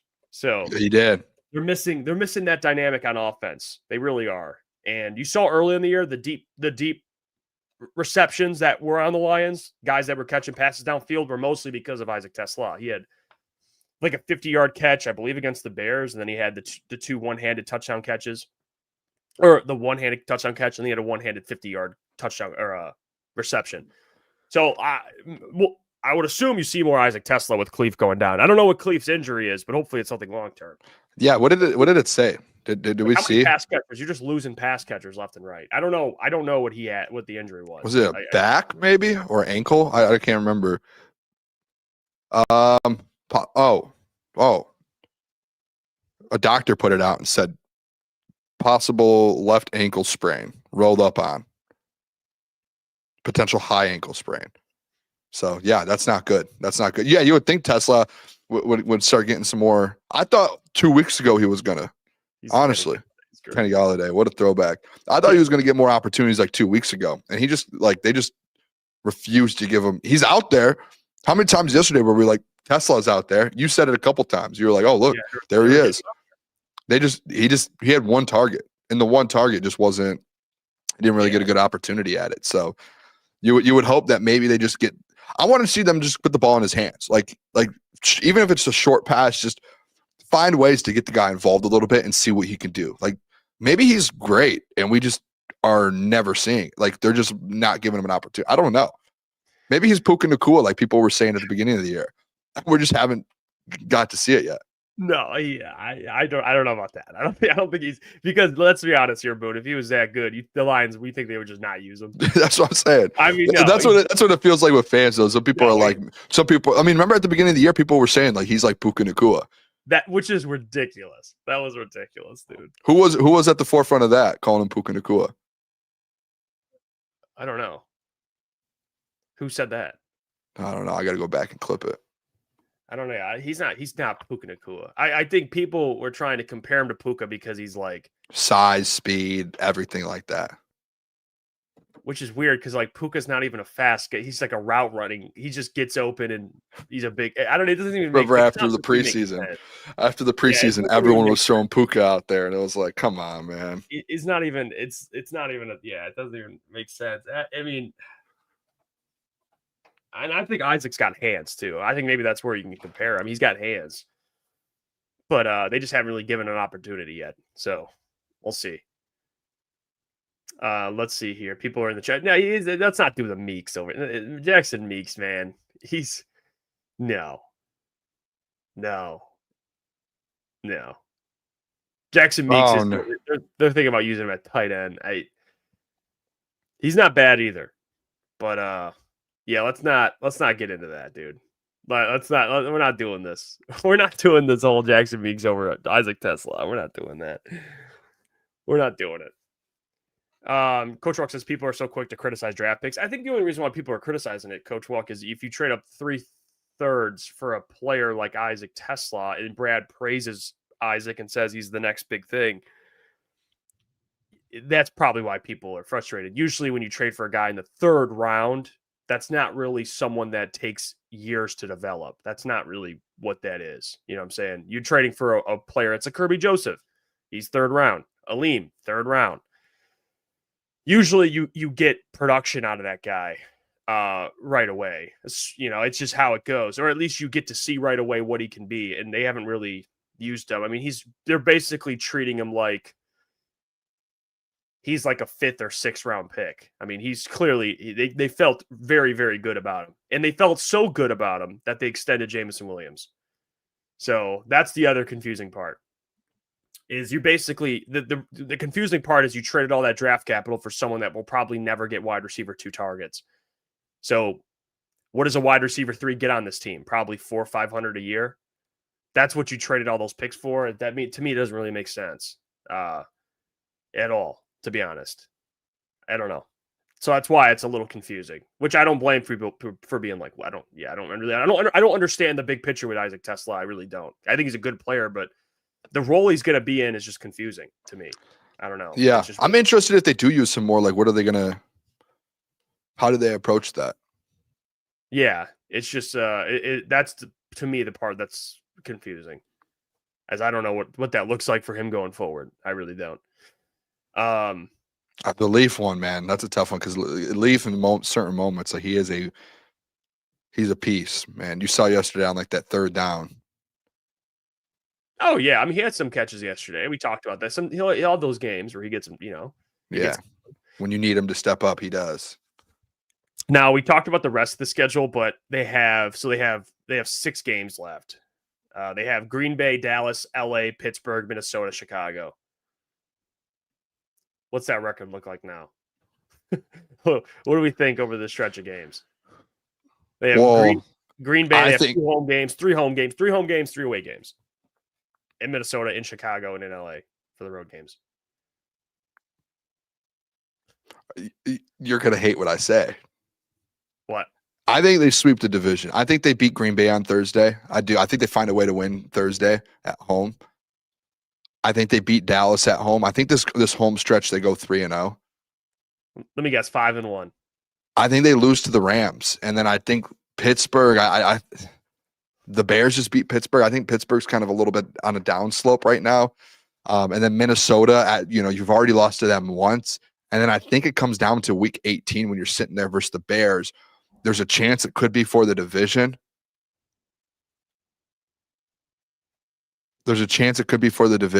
And I don't see the Lions losing the game versus the Bears to win the division. I don't. I know it sucks because like they haven't been playing well. I think they have a favorable schedule to end the season. Like I think they've gone through the gauntlet of their schedule already. Like with the Eagles, like I think they have. I really do. I don't think like this is if you get by the Packers here. I know Dallas is playing better, and I know people are going to be like, that's not just a walk through the park game. You said they have 2 good receivers, but I think like defensively, you're going to have everyone back healthy versus Dallas. So I think it makes it tougher on Dallas. And I think they find a way to get that win. And then the Rams game, I don't see them beating the Rams right now. I don't. I really don't. I want them to. I would love for them to. I just don't see them getting that done. I don't think you can be confident with that. Yeah, when I look at this schedule, you know what my gut is? I'm just being honest. My gut, based on how they're playing, is I see a loss from either Green Bay or Dallas. One of those games they're going to lose, in my opinion. I think maybe they beat Green Bay and Dallas sneaks up on them. Whatever it is, because Dallas just beat the Eagles. They're at a high right now in confidence, and that's the Thursday night game. Like that's gonna be tough. One of those 2 games, I think it's gonna be very, very tough. If they beat Green Bay and Dallas, I think that's big to me because you beat Green Bay, they're a good team, and Dallas is like a sneaky team. They just beat the Eagles, so that'd be a good win. LA is going to be tough. So the next 3 games to me are difficult. And in my opinion, I think the next 3 games are difficult. And then you have the Steelers and Vikings, which I think are easier games. I think you could take care of those games. The Bears one is hard for me because I at the beginning of the year, I said this game would be a loss. I thought you beat them at home and you'd split with the Bears. You beat them at home and then you lose in Chicago. So why all of a sudden should I just, you know what I mean? Like, is it fair for me to be like, actually, I changed that because of how desperately they need to win? It's like, what for the Vikings? No, I'm talking about Chicago. I said at the beginning of the year they'd split with Chicago. So I guess it's fair for you to say, but like change it because of where they are. It's like I still feel like they'll split with Chicago. It's still what I don't think they lose week 18 versus Chicago. I don't. Especially if there's something on the line. One team has experience playing in those games where like, Fair. NFC North on the line, like, playoffs on the line, this is on the line. And one team just got to that this year. And I think the experience is kind of the spot that takes over there. And I would have to take the Lions in week 18. I see what you're saying, but I think 2 losses at least here. All right, I think that's fair because then you're sitting there at 11-6. Yeah. Which I don't think is a bad season. I think that's a good season. I think 11 wins especially with the schedule you had this year. I think 11-6 is good. A lot of us had them at like 12 wins before the season, anyways. Yeah, I see at least 2. They'll be at least 11-6, at worst 10-7. That's what I believe. Because the big test is I think they lose to LA, and I have them splitting with Chicago. But the big test is what do you do these next 2 games? Can you beat Green Bay and Dallas both? I don't know if you can win the division with 11 wins, Jeff. I don't think you can. I don't know. Yeah, that's what I I'm think saying. and I think you have to stand on it. If you think they lose to the Bears in week 18, I think and you think they lose another game there, I think you're saying right now essentially the Bears win this division. No, not really, Because the Bears are already at 8 wins. If they beat the Lions, that's 9. And then you essentially are saying you're essentially saying like the Bears don't get 2 more wins in there. And if they get 2 more wins, they most likely, I would guess, they have the tiebreaker over, or there's a chance they have the tiebreaker. They play in this stretch of games: Eagles, Packers, 49ers, Lions, and like I can see the Bears might skid a couple of these games. I mean, I don't think they'll win out. There's a real chance that week 18 comes down to the division. Yeah, because they play the Eagles on Friday, so like they're gonna lose that game. You know what I'm saying? They're gonna lose that game. If they imagine they win it. Well, now it's a different thing. I don't know if the Bears win if they win the division, it'd be crazy. I mean, that's a whole nother conversation we don't want to have. I'm telling you right now. I think the Lions to win the division are going to have to beat the Bears, and I think it might end up being to the Bears. Like if I think the Bears are going to be the one. They have 8 wins. Like it's not like the Bears are sitting there with like 6 wins. You might split with them. They have 8 wins with like 6 games to go. I just think it's a tough match. So if you lose to them, it's most likely you lose the division to them. The way the Bears are playing, they're playing good football. Dude, if you look at the turnovers, when I was looking at the stats, the top 3 leaders in interceptions are all on the Bears. They have 3 guys in the top. I just want you to say, like, if you think the Lions are going to lose to the Bears because you think they're going to split, you have to say you think the Bears. There's a good chance the Bears win the division. They can lose twice to the Packers. They play the Pack. I'm not going to say that. There's 6 games left. I mean, if they split with the Packers, they beat the 49ers, and you think why were you so against me saying they're going to win the division early on, and now I have to say a team will win the division now. No, I just logically, I think if you think the Bears are going to beat the Lions in week 18, if they split with the Packers and they beat the 49ers, which they can do. Split with the Packers. I said they could get swept by the Pack. Who knows? If they could split, lose the next though, 5 games, Boone, and then what am I going to say then? Yeah, then at that point, if they lose the next 5 games, they're probably losing to the Lions too. But yeah, like why would I? I'm not going to say they're going to win the division. The NFC North is there's still you could have 3 teams at like 10, 11 wins. You know, it's going to be a bad. I think you have to win 12 to win the division, which is probably fair. Yeah, probably fair. It's probably fair. If you ask me, do I think they'll? Do I have confidence in win the division at this schedule? I'm nervous about that, man. I'm just telling you, I'm nervous about that. There's some sneaky teams on here. Green Bay, Dallas, LA is a tough 3-game stretch right there. I'm not gonna lie to you, especially how they're playing right now. Unless things change and the O-line just starts protecting Goff. It's a tough 3 games. Look at the defensive lines on the next 4 teams.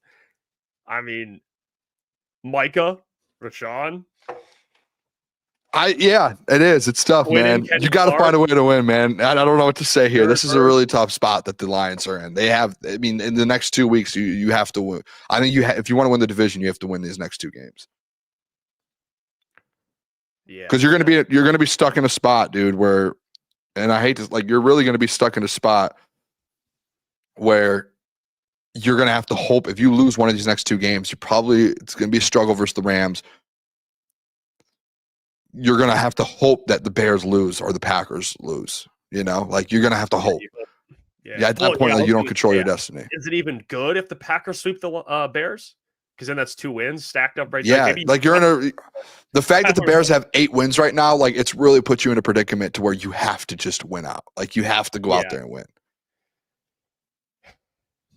It's not like you're in a spot to where it's hey, we can drop a couple here, we can still have a chance.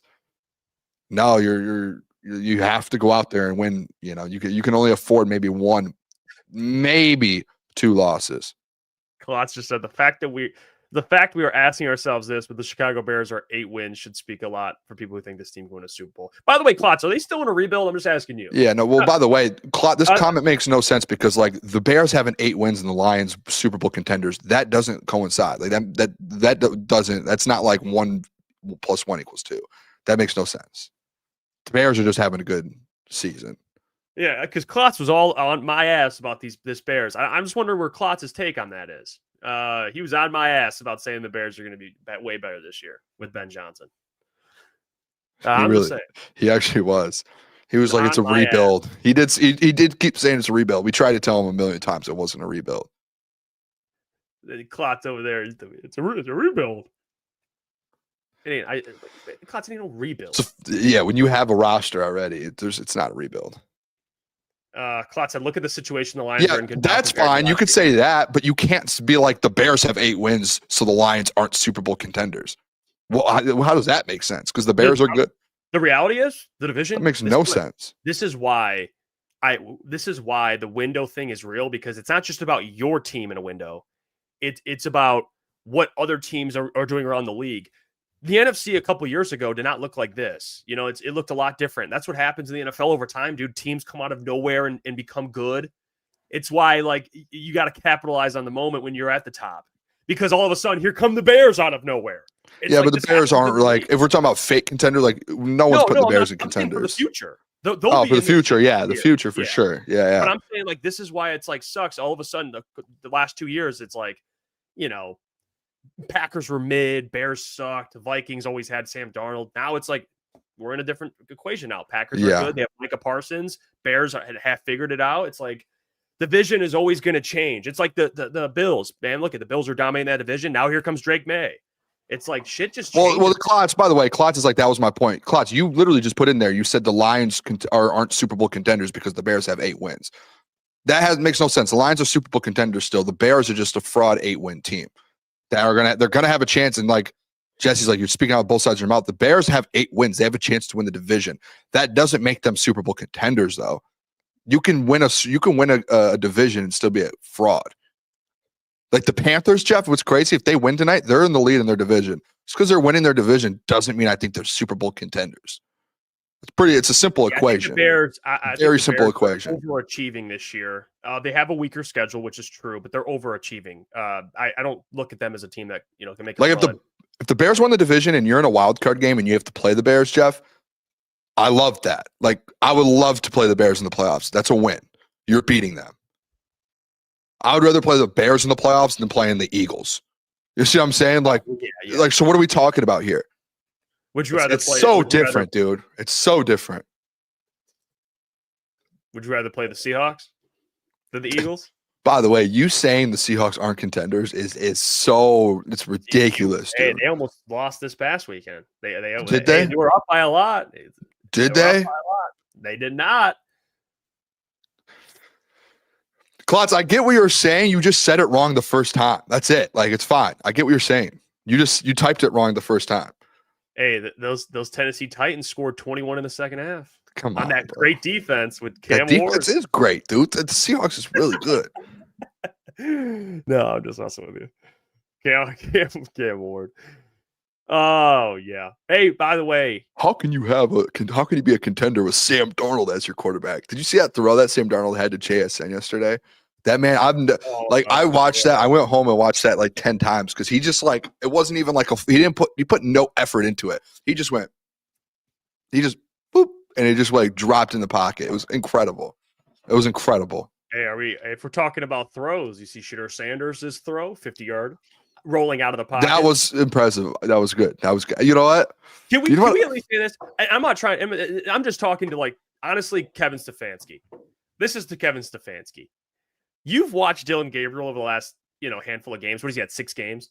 The man won't throw downfield. He doesn't want to throw downfield. He's too short and he checks down constantly. You put Shedeur in there, he throws a 50-yard bomb. Can we at least just say this, Kevin Stefanski? You're an idiot, and he should be starting now. Like, can we? He's going to be starting going forward for sure. Like, and you know what pissed me off is after the game, he didn't even get a game ball. He gave the game ball to like the returner, and he's like, returner gets one, defense gets one. Shedeur, good job. All right, boys, let's get. I'm like, dude, you watched the post game?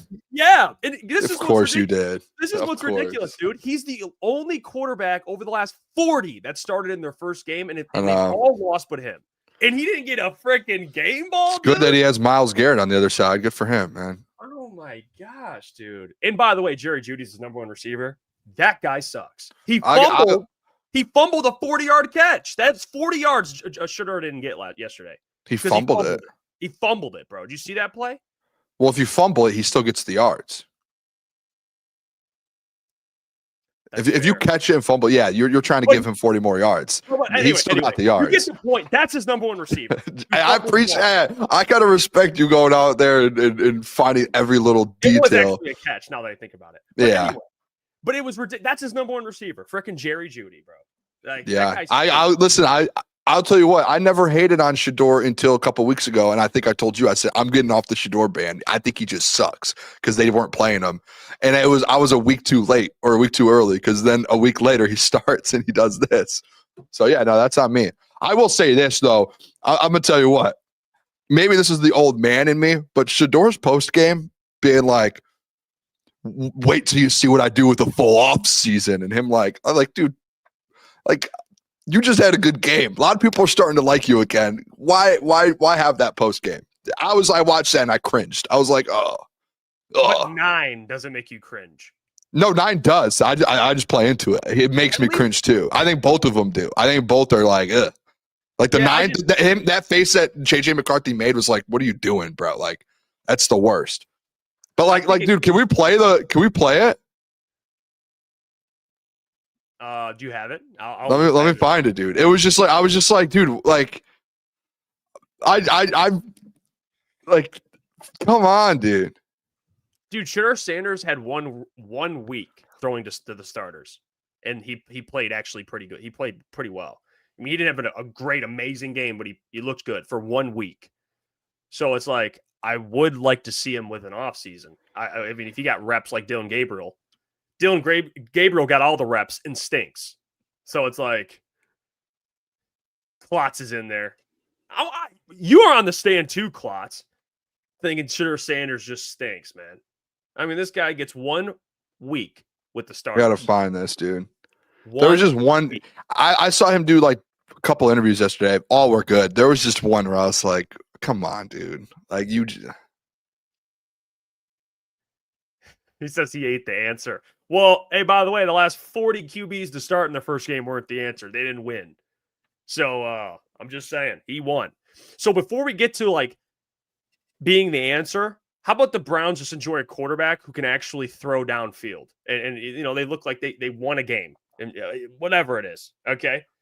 They thought Baker Mayfield was God because he took him to the playoffs. Baker was the answer, by the way. I'm with Klotz. Baker was like, by the way, by Klotz's metric, he ain't Joe Burrow Lamar, so he's not the answer, apparently. Can we play this clip real quick? Get him to the playoffs. Shador will have a statue. Anyway, play the. I mean, listen to you. What are you talking about? He'll have a statue. Like, this is what I'm saying. You wonder why we're all like I like Shador. I like 2 weeks ago I was all in on Shador. Like, give the guy a chance, and I was I was with you and I supported you. But like those comments right there, it's just like, dude, this is like you wonder why people get mad about the Shador stuff. Because of people like you being like, dude, Jeff, you can be normal and be like, he had a good game. Let's see what he keeps doing. Instead, you're like, give him an off season and let him get in the playoffs. He'll have a statue in Cleveland. Shut up, dude. No, shut up. It was, by the way, my point being is the Browns so annoying, dude. Like I want to like Shador and I want to agree with you and I want to be on your side. No, you acting like that makes me just want to like. I said Booner. My point, I was talking to Klotz because the Browns' expectations are so low. If he takes his team to the playoffs, I was joking. They'll build him a statue. Why doesn't Baker have a statue then? Like, it's just so annoying. I want so bad, Jeff. I'm gonna tell you what, dude. Like, and when I'm at work, shout out, all my people at work. Like, I'm like, I was going at Shador the last couple of weeks, but like when I hear people like at work be like. Shador's great. He's the best ever. Like, just give him a chance. He'll be the greatest quarterback you've ever seen. Like, what are you talking about? But you just did that. But like, he'll get a statue. It was a joke, Booner. It was a joke. Yeah, I don't like the joke. Quarterbacks suck. So if he wins a playoff game, they'll love the guy. I want to like Shador so much. And then like yesterday, he did 1 million interviews. He did 1 million interviews, and I thought everyone was good. And then I watched this, and I go. Guy did it to me again. Like, I can't, like, this is cringe. And Ghetto Boy won in the chat. Like, yeah, JJ sucks too. So, he's like, better than JJ already. He's better than JJ. You know, he's had one game, just like JJ when he started. He had to come back, win versus the Bears. I want to see more. It's amazing, you know. After 1 week of practice, you know what I mean? This 1 week of practice. So imagine, you know, what a full offseason look like. It get dangerous. Talk to him, Shut up, dude. It get dangerous. Shut up, dude. That everything happened. That's the worst, dude. Hey. By Just the way, go out there and be like, it was a good game, good team win. All right, let's move on. This is the thing that people don't like. It's a preference. People don't like. I didn't like the JJ stuff too. I think Prime used to say this. I'm sorry, my confidence offends you. All right. I think that's what I do love Prime. See the difference because I do love Prime. Prime actually went out there and like he was like that. Yeah, I'm not saying that. Prime was like that. If Shedeur was out there, won a Heisman, and Shedeur was like first overall pick, and Shedeur did this, I would not care. Fifth round pick, you finally get your opportunity. No. I don't mind confidence at all. I don't mind that. I don't mind it as long as you back it up. And so far, we'll see. Like you said, we'll see. But I like confidence. I don't mind that.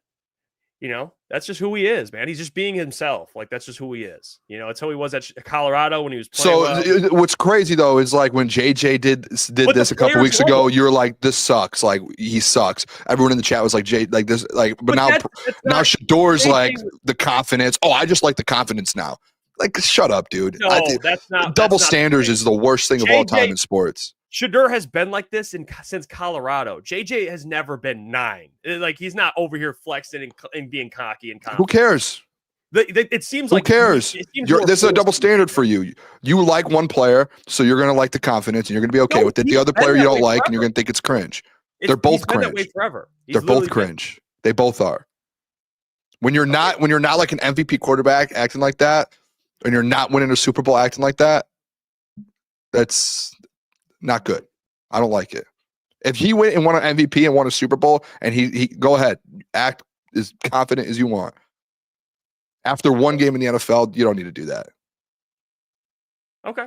Hey, listen, I like that. And to Klotz's point, spot on. First, the Raiders. Like, oh my gosh. It's a fact. See, so like you defend Shedeur, but like you won't but you'll go at other players. Just don't stop. Don't have a double standard here. You know what the problem? Double standard. If you would have shit the bed against the Raiders, you guys would have ate them up. Now for sure, because we've been consistent. And you know what we're doing today? We're all giving him credit. The people who were going at him are giving him credit today. But we're not sitting here being like he should have a statue. Oh, wait till you give me a full off season. You misheard that. You got to pay attention. A couple moments to show you misheard what I'm saying. I did not say build the man a statue. I was joking with Klotz, and I said if he makes that's fine. But I'm just saying, like you would just being like this is just good confidence. But when JJ did it, it was like it's cringe. Like they're both cringe. They both can be cringe. Okay. That's your opinion. Listen. No, it's a fact. But your opinion is my opinion. That's how it should be. I think Shedeur's confidence. It's been like that since Colorado. He's always been like that. By the way, Get Boy One, I'm not celebrating a 2-9 Giants win. I said a lot of negative things about the Lions today. Because win is a win in the NFL. It's hard to get them. Yeah, and again, I'm giving Shedeur credit. I don't know what else you want. Like I've said, like he played very well yesterday. Credit where credit is due. He looked really good, but it's like it's one game. I want to see more. You said the same thing when JJ McCarthy had his comeback win versus the Bears. It's one game. I want to see more. You saw more. Guess what? He sucks. Yeah, he sucks. No, Booner. You're getting. Listen, I'm joking around. It is what it is. You're taking me way too serious. I'm giving him credit for the game, and I'm having fun.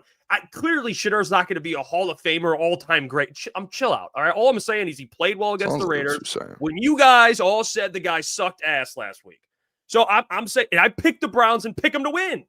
So I had confidence in my guy Shedeur to go out there. Yeah, no, for sure. Congrats, dude. Let's see. Let's see you with the full off season. Let's see you lead the Browns to 10 wins. Right or wrong? Does that help a quarterback? No, it for sure does. But like after your first win, instead of being like, "Hey, my team played well," credit to the O-line, credit to the players, like credit to the team. He's like, I think it's a little weird and selfish to go out into the media and just your first thought is, just wait until you see me with the full off season. Like, dude, you just got a team win. Like, hey, good win. All right. I thought the JJ stuff was weird too. Like I was like, I hated it. I played into it a little bit because he was a Michigan man. But I in the back of my mind, I told you, what are you doing? Like that screenshot of his face, like that was the worst thing of all. that. I mean, what are you trying to see? This is a comment. Like, he's not doing it. Yes, he is. Him being like, give me an whole off season until they like that's him literally doing that. Like it's the same thing. Because now I have that clip to where if he struggles, guess what clip's getting thrown out there? Just like when JJ struggles, that clip's getting thrown out there. Now this Shedeur clip of him being like, give me an whole off season. If he sucks or something bad happens, boom. Like Get a Boy Juan, his first press conference, relax. You are like Jeff, Get a Boy Juan, you guys are the ones that are like, he's been in the media his whole career. He should know how to handle that. Not his first press conference. He's Prime's kid. He's been in a million press conferences. What are we talking about? It's not his first press conference. I'll end it with this. What a bad comment. It was a good win. It was a good win by the Browns. Good win by Shedeur. I think it's positive that he only had his first week ever with the starters, and he played actually not bad. So yeah, I'll give credit where in that moment I will give credit where credit's due. He looked good. He played well, and they won. I hope Kevin Stefanski doesn't play games, man. Like I'm telling you, bro, and I've been saying it, and you don't have to believe me, but there's something going on in that building, bro. They want Dylan Gabriel really to succeed over there. I could feel it. They want Dylan Gabriel. Oh, someone in the chat. I'll take Sanders over Goff. Okay. Okay. All right, guys. All right. This is what you've done, Jeff. No, you did this. I'll step. We got to chill. We got to chill. I listen. Shedeur's my guy. Shedeur's my guy. I love Shedeur, but we got to chill on that. All right. This is what I'm talking about. Like there's a whole Shedeur thing. It's like just delusional people. Like that's it. Like you are a part of this group, Jeff. Delusional fans. What do you mean? What did I say that was delusional? You.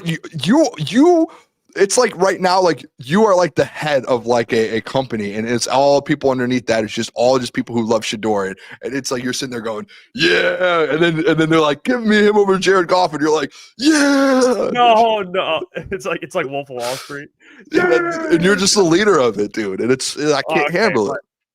Yeah, it is what it is, man. I didn't say any of that. I'm giving him credit. All right. Hey, Lukas Klotz. build him a statue. Yeah. I mean, Lukas Klotz was acting like this guy was freaking Jamarcus Russell for the last couple months. And now that he plays well I thought the same thing, to be honest. Well, I was wrong. Klotz, at least you said like, oh, he didn't play bad at all. It was good. It was good for him. Klotz over here, like, he's still not the answer. Bro, it's been one game. Like, can we give the guy a 6-game stretch like Dylan Gabriel? Like, can we at least give him 6 games? I mean, holy shit, dude. In his metric is he's not better. That could be bad for you though. Like he could end up playing the rest of the season and him like throw like a million picks. Well, then we'll see. We'll revisit it then. But the problem I have with Klotz's point is he's not Lamar or Joe. Neither was Baker, bro. But they loved Baker. It's not about being better than Joe Burrow, Lamar. It's about can you. You want a statue for the guy already? Well, I was joking because the Browns have not. No, you weren't. It's like, bro. Baker's the answer though. He's not better than Lamar or Joe Burrow, bro. It's because he makes him a playoff team. That's all Shedeur needs to do moving forward. There's no way that's a real comment that just got put in the chat, dude. I mean, this guy is just. Shout out Coach Walk, dude.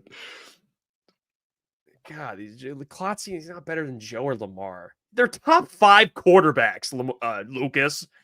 It's gonna be hard to find a guy better than those two. All right, jeez. All right. Let's get the mailbag. You got to get out of here a little bit. Yeah, I'm heading out like in like 1 minute here. Yeah, that's fine. Drop your mailbag questions in the chat. I'll answer them. Every question but Klotz. Anything Klotz has to say, I just won't read. I'm kidding. He says, I'm not saying you have to be them. That's literally what you just implied. You just said. I think Jeff's making stuff up, to be honest. He's not better than Joe or Lamar. I think Jeff's making stuff up.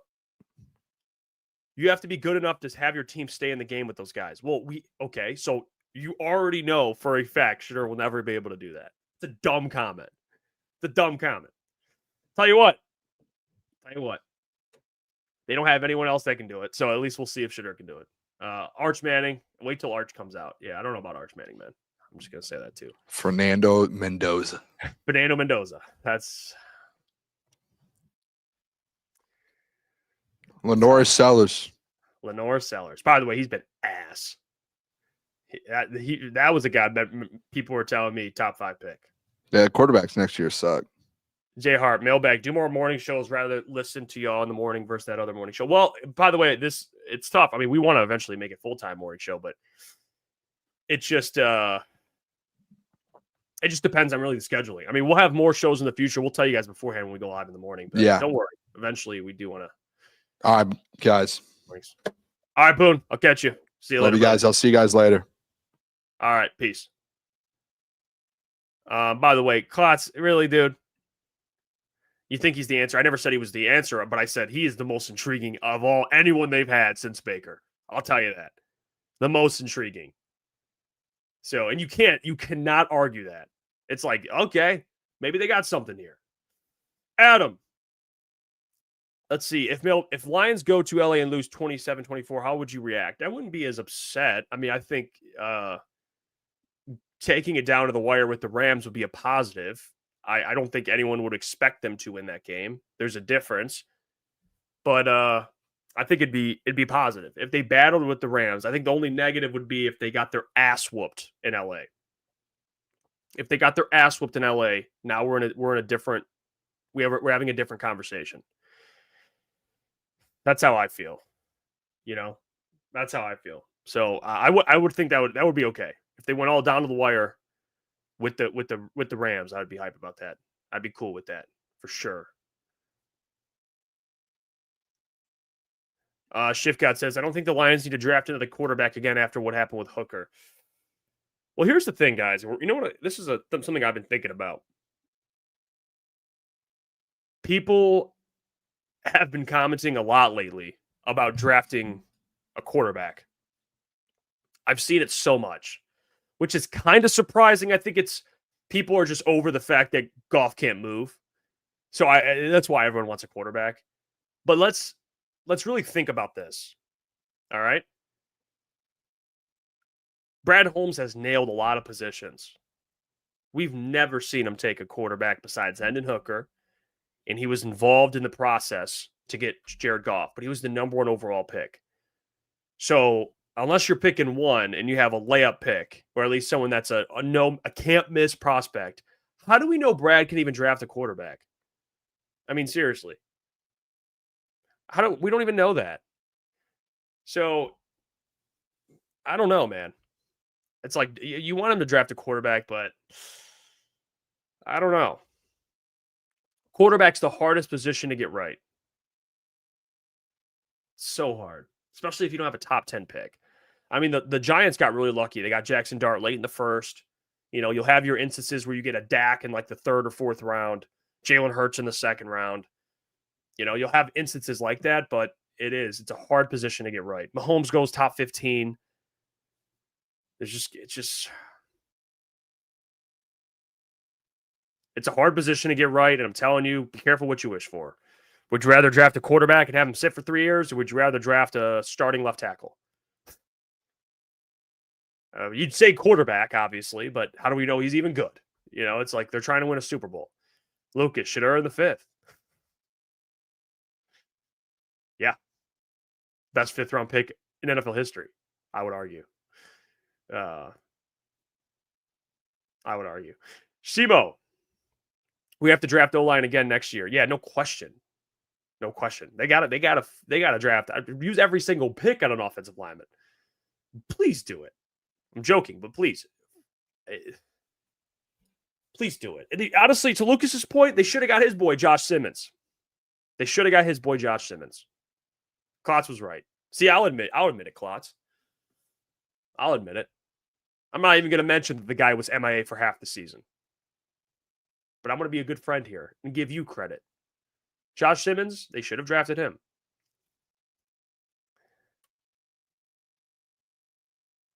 That would have been it. He's a really good player. Shifcott says Dante Moore is interesting, but it's a pipe dream. Yeah, I think he should stay one more year. Screw you, Klotz.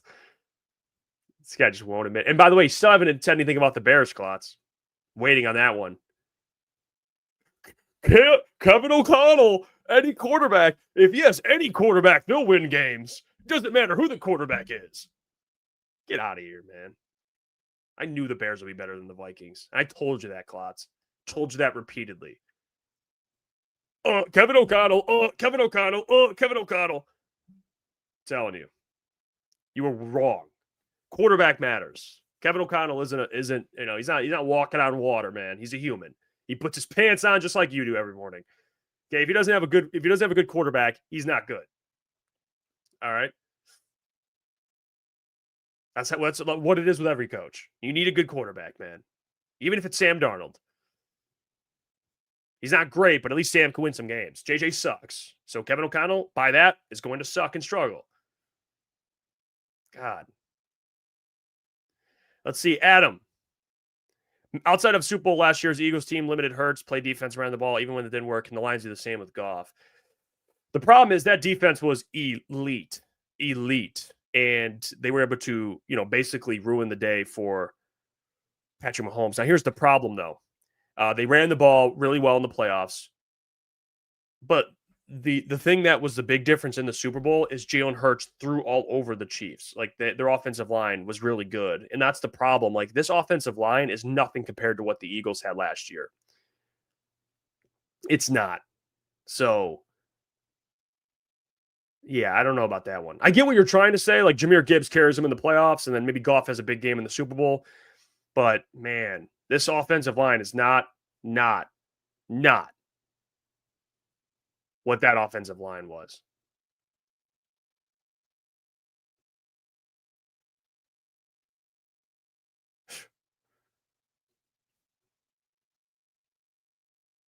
Yeah, then Klotz goes quiet. Telling you, man. He doesn't want to talk about that take. He does not. Simo says the Ragnow early retirement hurt a lot. Yeah, it did. That's probably the biggest linchpin in this entire thing. Is him retiring. That sucked. I mean, Graham stinks, man. There's no other way to say it. He stinks.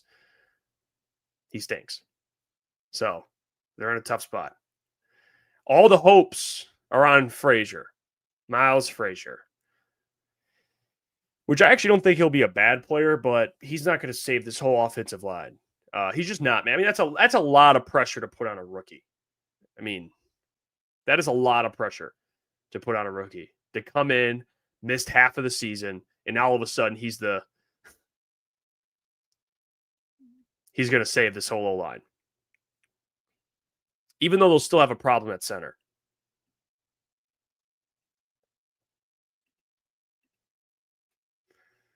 It's just how it is.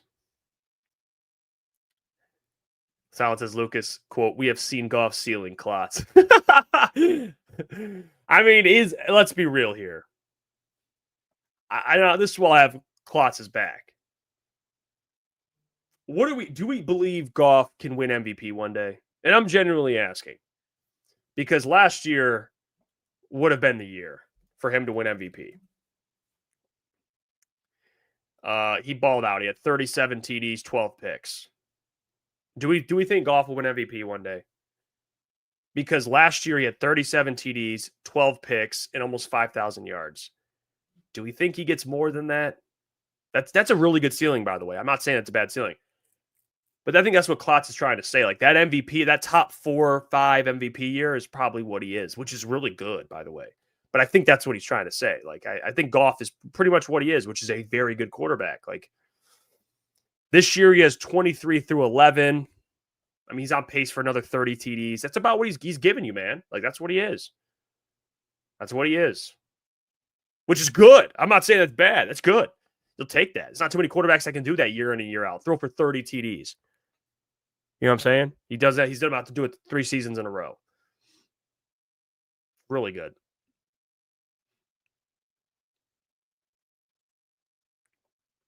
But that was also with a better O. They got to get him an O-line, though. 40 Phenom says, you think Decker gone after this year? I don't think after this year. I think he plays another season, but I think next year you'll get more of an inkling that he'll retire. That's just the feeling I get. I said the same with Frank, but he retired. So could he be? Yeah. To me, it depends what they do this year. If they make an NFC Championship game out of nowhere, I think he'll want to come back and see if they can win it. But if they get bounced in the playoffs, I can see Decker being like, you know what? I'm out. Battling all these injuries, it's just not worth it. you know? So I think that's definitely, it's got to be something they think about this offseason. Draft a tackle. Don't wait. Don't do this thing with Frank again. I mean, you're already going to do it. They don't have a left tackle waiting besides Giovanni Manu. So you're going to have a rookie left tackle like next year. So you think this is bad with rookie guards? You're going to have a rookie left tackle if Taylor Decker retires. And I promise you, you're going to have some moments with that rookie. It's just how it goes. We'll get out of here. Appreciate you all. Hit that like button on the stream. Shout out to Klotz, by the way, for tuning in. Love you, buddy. And also hit that subscribe button. Hit it. Tell a friend to hit it. We're trying to get to 16,000 subscribers. So we're on our way there. Get your merchandise, officialctsports.com. And we'll be live tomorrow, 8 p.m. But until then, I will catch you all. Love you guys.